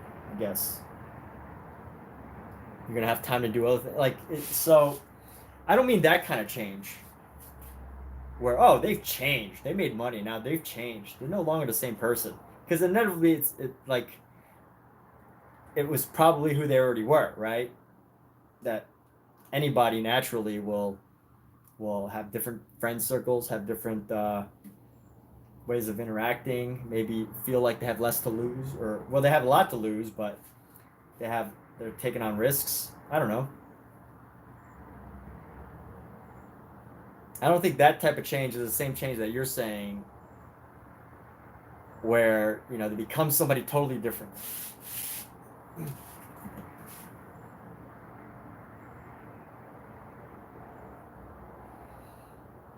Anyway, anybody that on Amazon Live that feels like joining in on that conversation, feel free to. But I did not realize he made $200 million.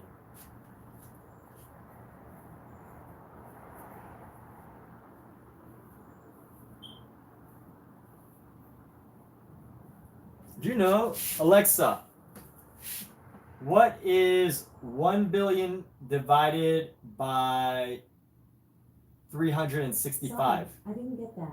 1 billion divided by what? 365.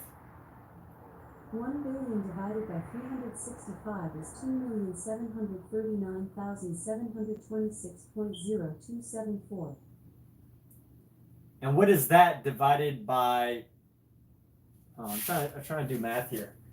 I did a calculation one time, and it said something like 1 billion. If you had $1 billion, you could spend $100,000 a day for like 20 something years. $100,000 a day for 20 something years.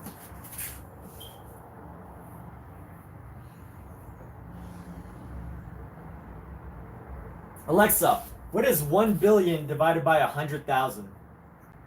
1 billion divided by 100,000 is 10,000. Alexa, what is 10,000 divided by 365? 10,000 divided by 365 is approximately 27.3973. So 27.4 years. That's the second time he sent that message, Omizu. So obviously he trusts me if he wants to come in here multiple times until I see it. But I can't, I won't give that a shout out. So anyways, I mean, people could see it. You could read. You could see what he's saying. Actually, I did say his name earlier. Accidentally. I feel like that name is offensive to certain people. But I don't think it's like overtly offensive. It's a troll name, obviously. No, I will not repeat that message. Unless you've got $150,000 to give. If LLC here has $150,000 and he wants me to repeat that message, I will. I will say blah blah blah says blah blah blah. But people that like run around and like say that kind of stuff never really have that much money. You just know that they don't have. I mean, most people don't have 150,000 lying around just to have someone say something on YouTube, right? 99.999% of people do not have that 0.9. Right? But anyway. Oh, the things I say on live streams. Should we paint, or am I even painting, or am I just like dripping paint? There's a difference, right? There's a difference between painting and dripping paint.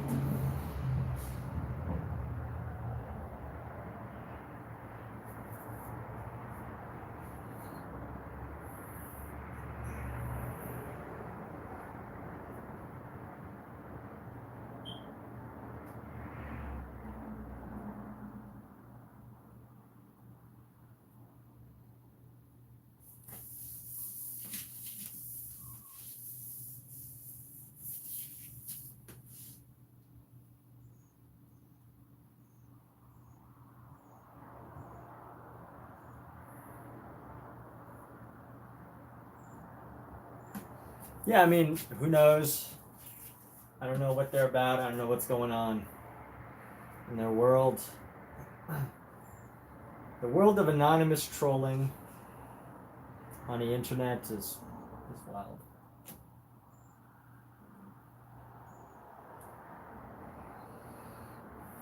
I feel like this space up here is just empty. I mean, it is empty. But I kind of like this idea of all this chaos just happening around here, and she's just taking a selfie. She's got a selfie going on. She's got a selfie.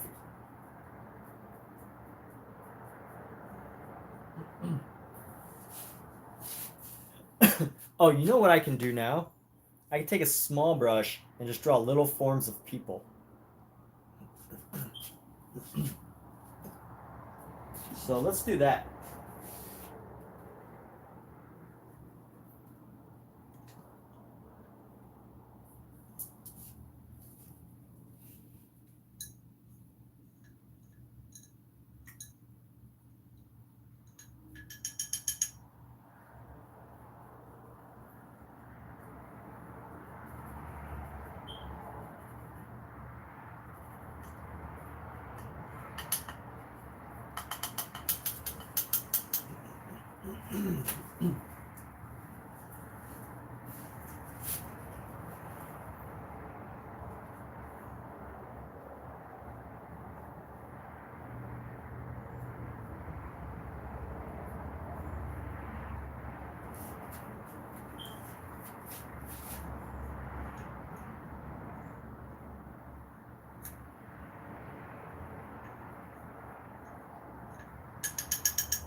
Maybe we'll add little like stick figures or something.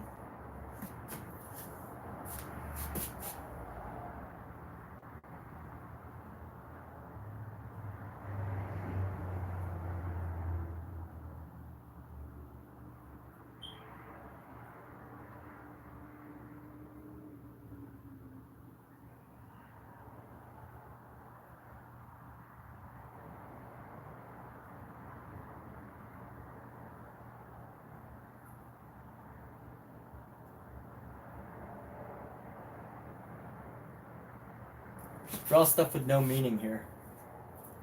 No meaning.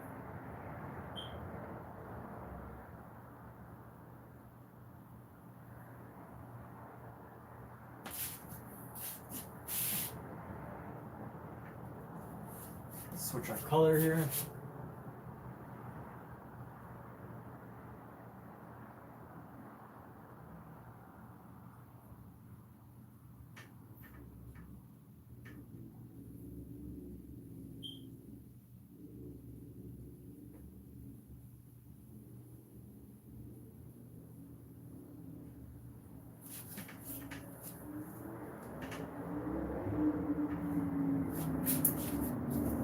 Who does that though? Like,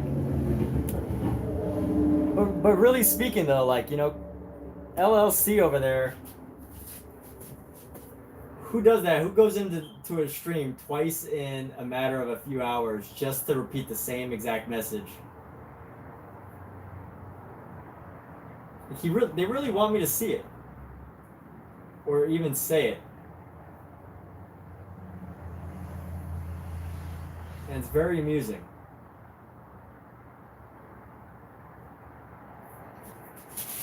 You could spend a lifetime studying the inhabitants of the internet, which are not people, by the way. They're not regular people. Because no one ever like just randomly pops into places and says that. They might say other things, but like there would like no occasion would ever call for what he said, right? Like, I'm not saying he wouldn't say something obscene or like offensive in real life to someone, but like I think the context would have, you know, there would need to be a certain type of context that just wouldn't really happen in real life. Maybe at a car dealership, but maybe at a car dealership actually. That might work at a car dealership.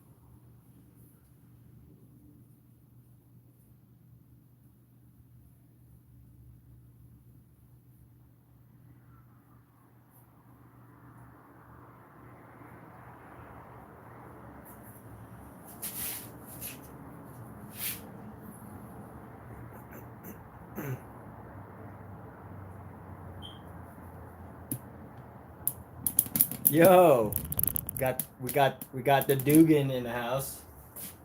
Dugan, what's up, Dugan?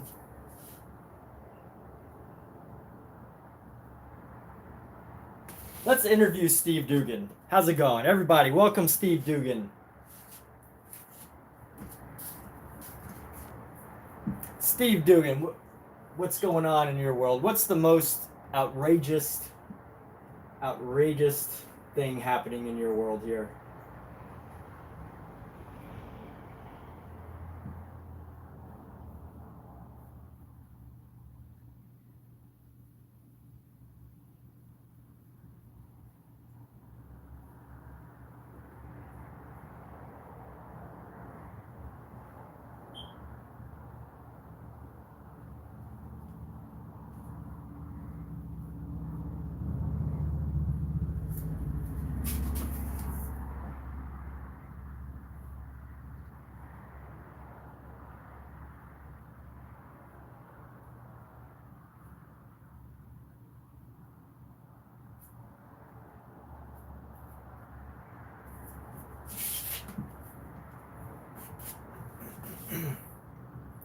Yo! So Steve says he just finished 5 portraits and they'll be hanging soon. Oh yeah, hey, by the way, if you're over the age of 18 and you want me to share those portraits and your Instagram and your YouTube, I will gladly do it. You just gotta let me know. But you have to be over the age of 18. I won't do any promos for anyone under the age of 18. But this painting, so this whole canvas, or this thing, the frame with the picture underneath. I don't know if the actual picture underneath is a real painting. I don't think it's a real painting. I think it is a print. It could be a real painting because there's some raised surfaces, but I just have a feeling that's probably a print. Yeah, it's got a bunch of little dots. I think that makes it a print, right? I don't remember. Someone said that you could tell it's a print versus something if they have a bunch of little dots. But so this whole thing, the canvas or the image plus the frame, was gifted to me by a collector friend, so a friend that has purchased my artwork before. And they were like, yo, dude, I got this buddy who, they didn't say it like that. I'm just making up a voice for them. They don't actually sound like, yo, hey, dude. They would never say that, actually. But they were like, I got this buddy who takes like art from the Goodwill and they paint,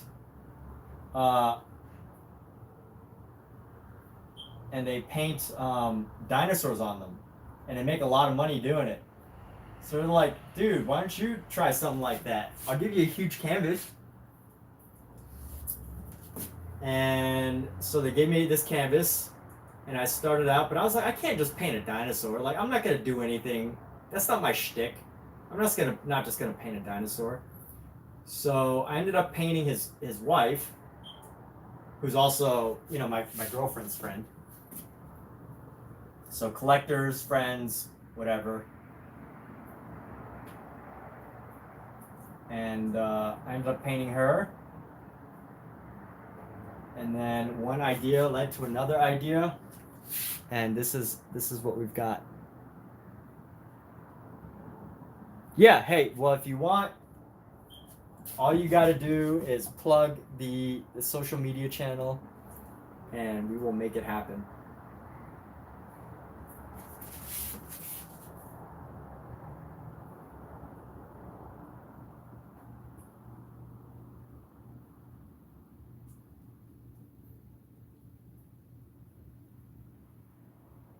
This is a massive, massive painting. Well, not massive. It's only 4 feet by 3 feet. But it's one of the bigger paintings I've done, so.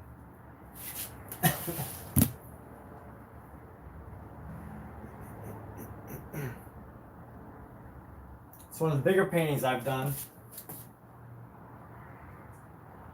You can't just add dinosaurs. I'm not James Gurney. I don't paint dinosaurs.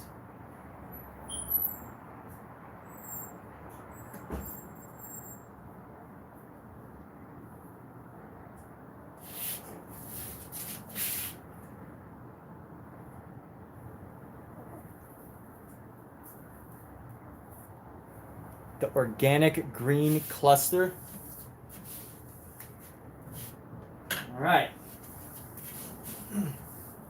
Let's see this organic green cluster here. You want to see some kittens too? So we're taking care of some kittens right now. Look at this little guy. Look at this little cutie. Come here, buddy. Come here, little buddy. What's up? What you up to? Are you about to jump? Are you about to leap? You about to leap for whatever you desire, huh, little guy? Yeah. What's up, big bro? Little bro?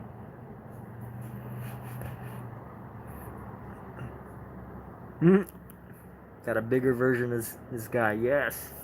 This little orange cat. Oh, there you go. All right. Good jump. And then here's his brother. Here's his brother. Yes. So we're fostering some kittens right now. If you are in the Los Angeles area, you can adopt them. This guy's not orange. He's like, I think they call him buff color. He's like a white tan. He's very cute, very elegant color, right? Am I talking too loudly in your ear, little guy? Huh? Am I too loud? Are you enjoying the sun? Are you getting a tan?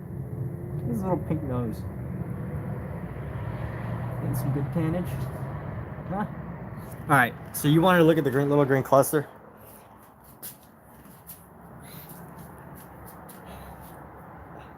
Cat hair on your face. The little green cluster here. It's a bunch of flowers.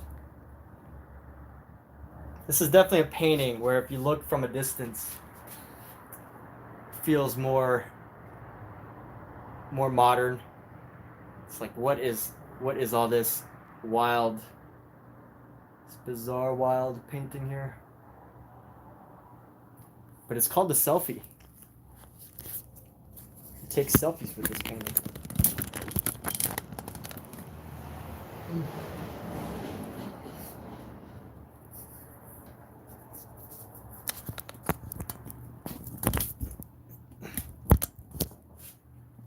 Thanks. Thank you, Steve.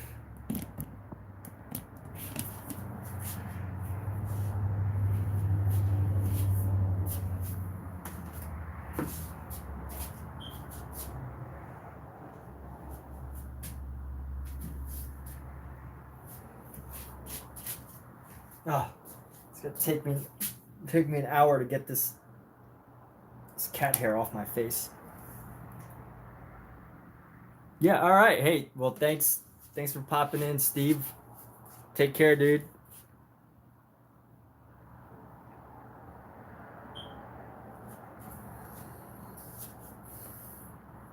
All right, let's see. Where else do we go from here?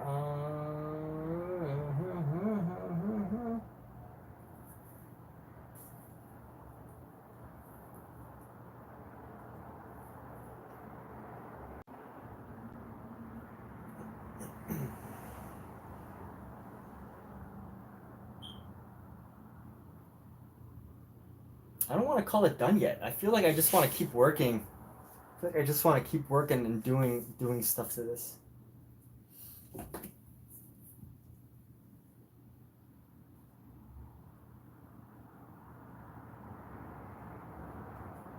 Or maybe it's time. Spaces are filled, the ideas are here. Colors are mixed.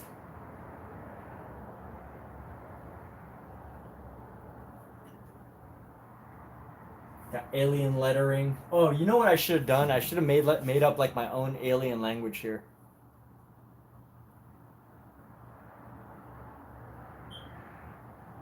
Alright, we're gonna call this one finished. And I can't start a new painting until tomorrow because this thing is so massive. And I know that if I put it on the floor, one of our cats is gonna inevitably get some wet paint on them. So until I can't put it on my regular canvas rack because it's so heavy. It's pretty heavy. I want to say it's about at least 40 pounds. 30 or 40 pounds. It's pretty heavy.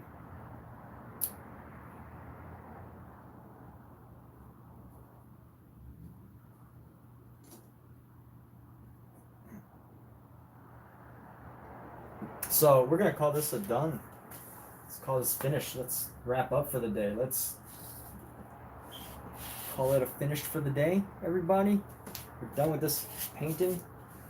We're done forever. Painting is amazing, people. To paint is to live. To paint is to, and again, I have said this quote earlier, to paint is to live, and I said you could probably say that about any artwork or any craft. To drive is to live.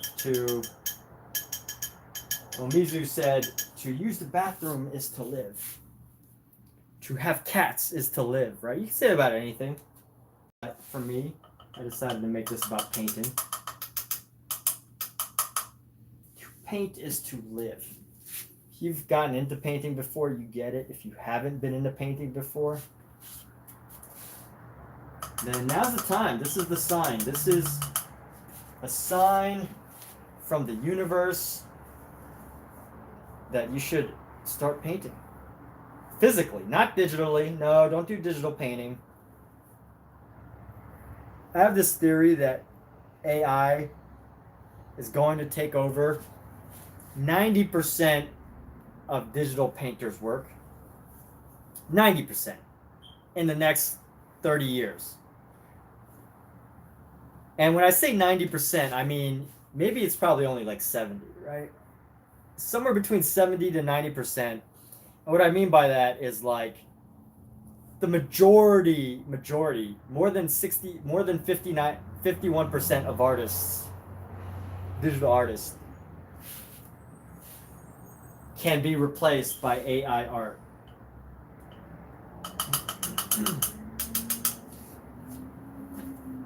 And we're talking, like the photo bashers, like, hey, take this landscape and make it look like a digital painting, like that's pretty easy to do for AI. Or come up with a character that looks like Goku from Dragon Ball Z, but make him look more original, right? That's easy to do.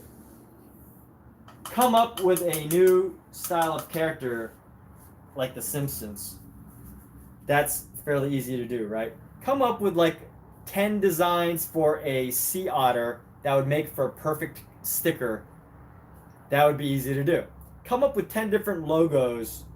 Logos are already being done by AI. So, when it comes to digital art, digital painting, I think that's 70 to 90% is going to be replaced in the next 40 years. And when I say replaced, I don't mean the actual jobs replaced, but I think like the majority of the work is going to be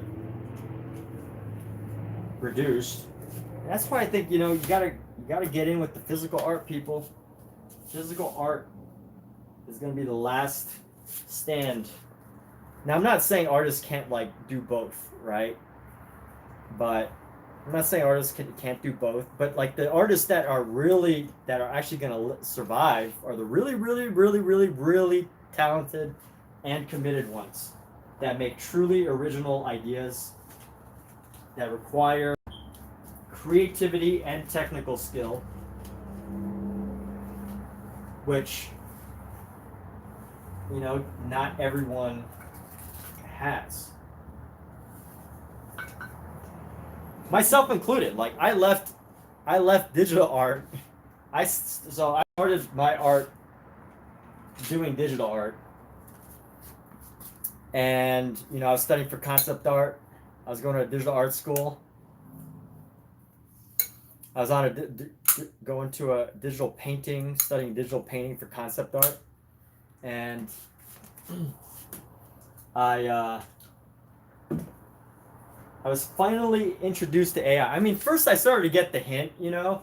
So as I was studying at this painting concept art, you know, I was realizing, you know, there's so many tricks in concept art.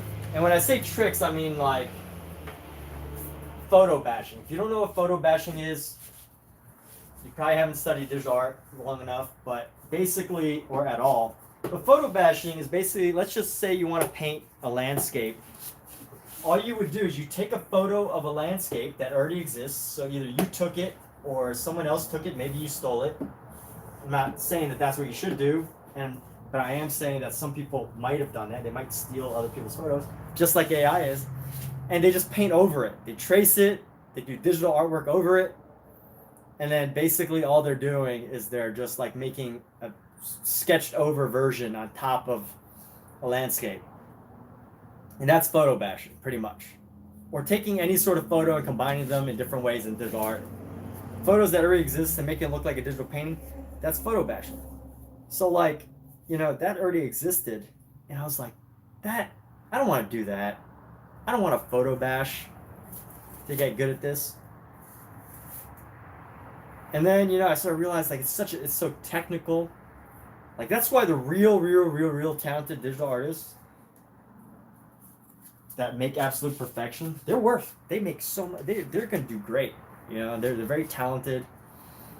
They require not just technical skill, but they need creative vision and creative ideas, and they need to really, you know, have just a lot of talent and technical skills. And when I was studying for digital art and digital painting for concept art, I was like, oh wow, okay. Like there's a lot of technical stuff that I don't want to like figure out. And then I was introduced to AI. Like for the first time, I was really introduced to AI tools. Come here, little kitty, don't hang out. Don't play with that. So for the first time, I had to turn it down because I don't want to talk too loudly in his ear. First time I was introduced to like AI art. And I was introduced to AI art. And I was like, yo, this is going to put a lot of people out of work. So when I first started seeing AI art, I made a decision. I was like, okay, I'm going to move into physical. Now, it was a little longer before I finally did it, but... What's up, little poopy? What's up, Sprout? You want to get out of here? You want to escape and go somewhere? What?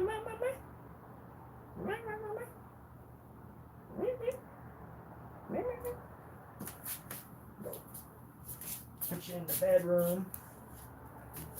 You done taking a nap, dude? What do you need? What do you need, buddy? What do you need, little guy? Huh?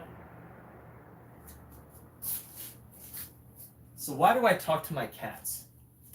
I have this crazy belief that if you talk to your cats enough, like speak English and talk to them normally, eventually they might be able to say at least one word. Call me crazy. But I have this belief that one day someone will talk enough to their cats that their cat is going to be able to pick up at least one English word. Or whatever language. Anyway. Oh, why do you... Here, come on. Why do you keep coming here, huh? Okay. Are you going to be the first cat to speak English? You want to speak English? Okay, come here. Go in the room so you could go have some food or something. Oh shit! Sorry. Why are you hanging out by my feet, bro? Little guy. Hey, let's just see these two kids together. I'm gonna put them in the room so they're done with the nap. Look how cute they are together. These little brothers, sisters. Yes. Adopt them. If you're in the Los Angeles area, come adopt these two. Alright.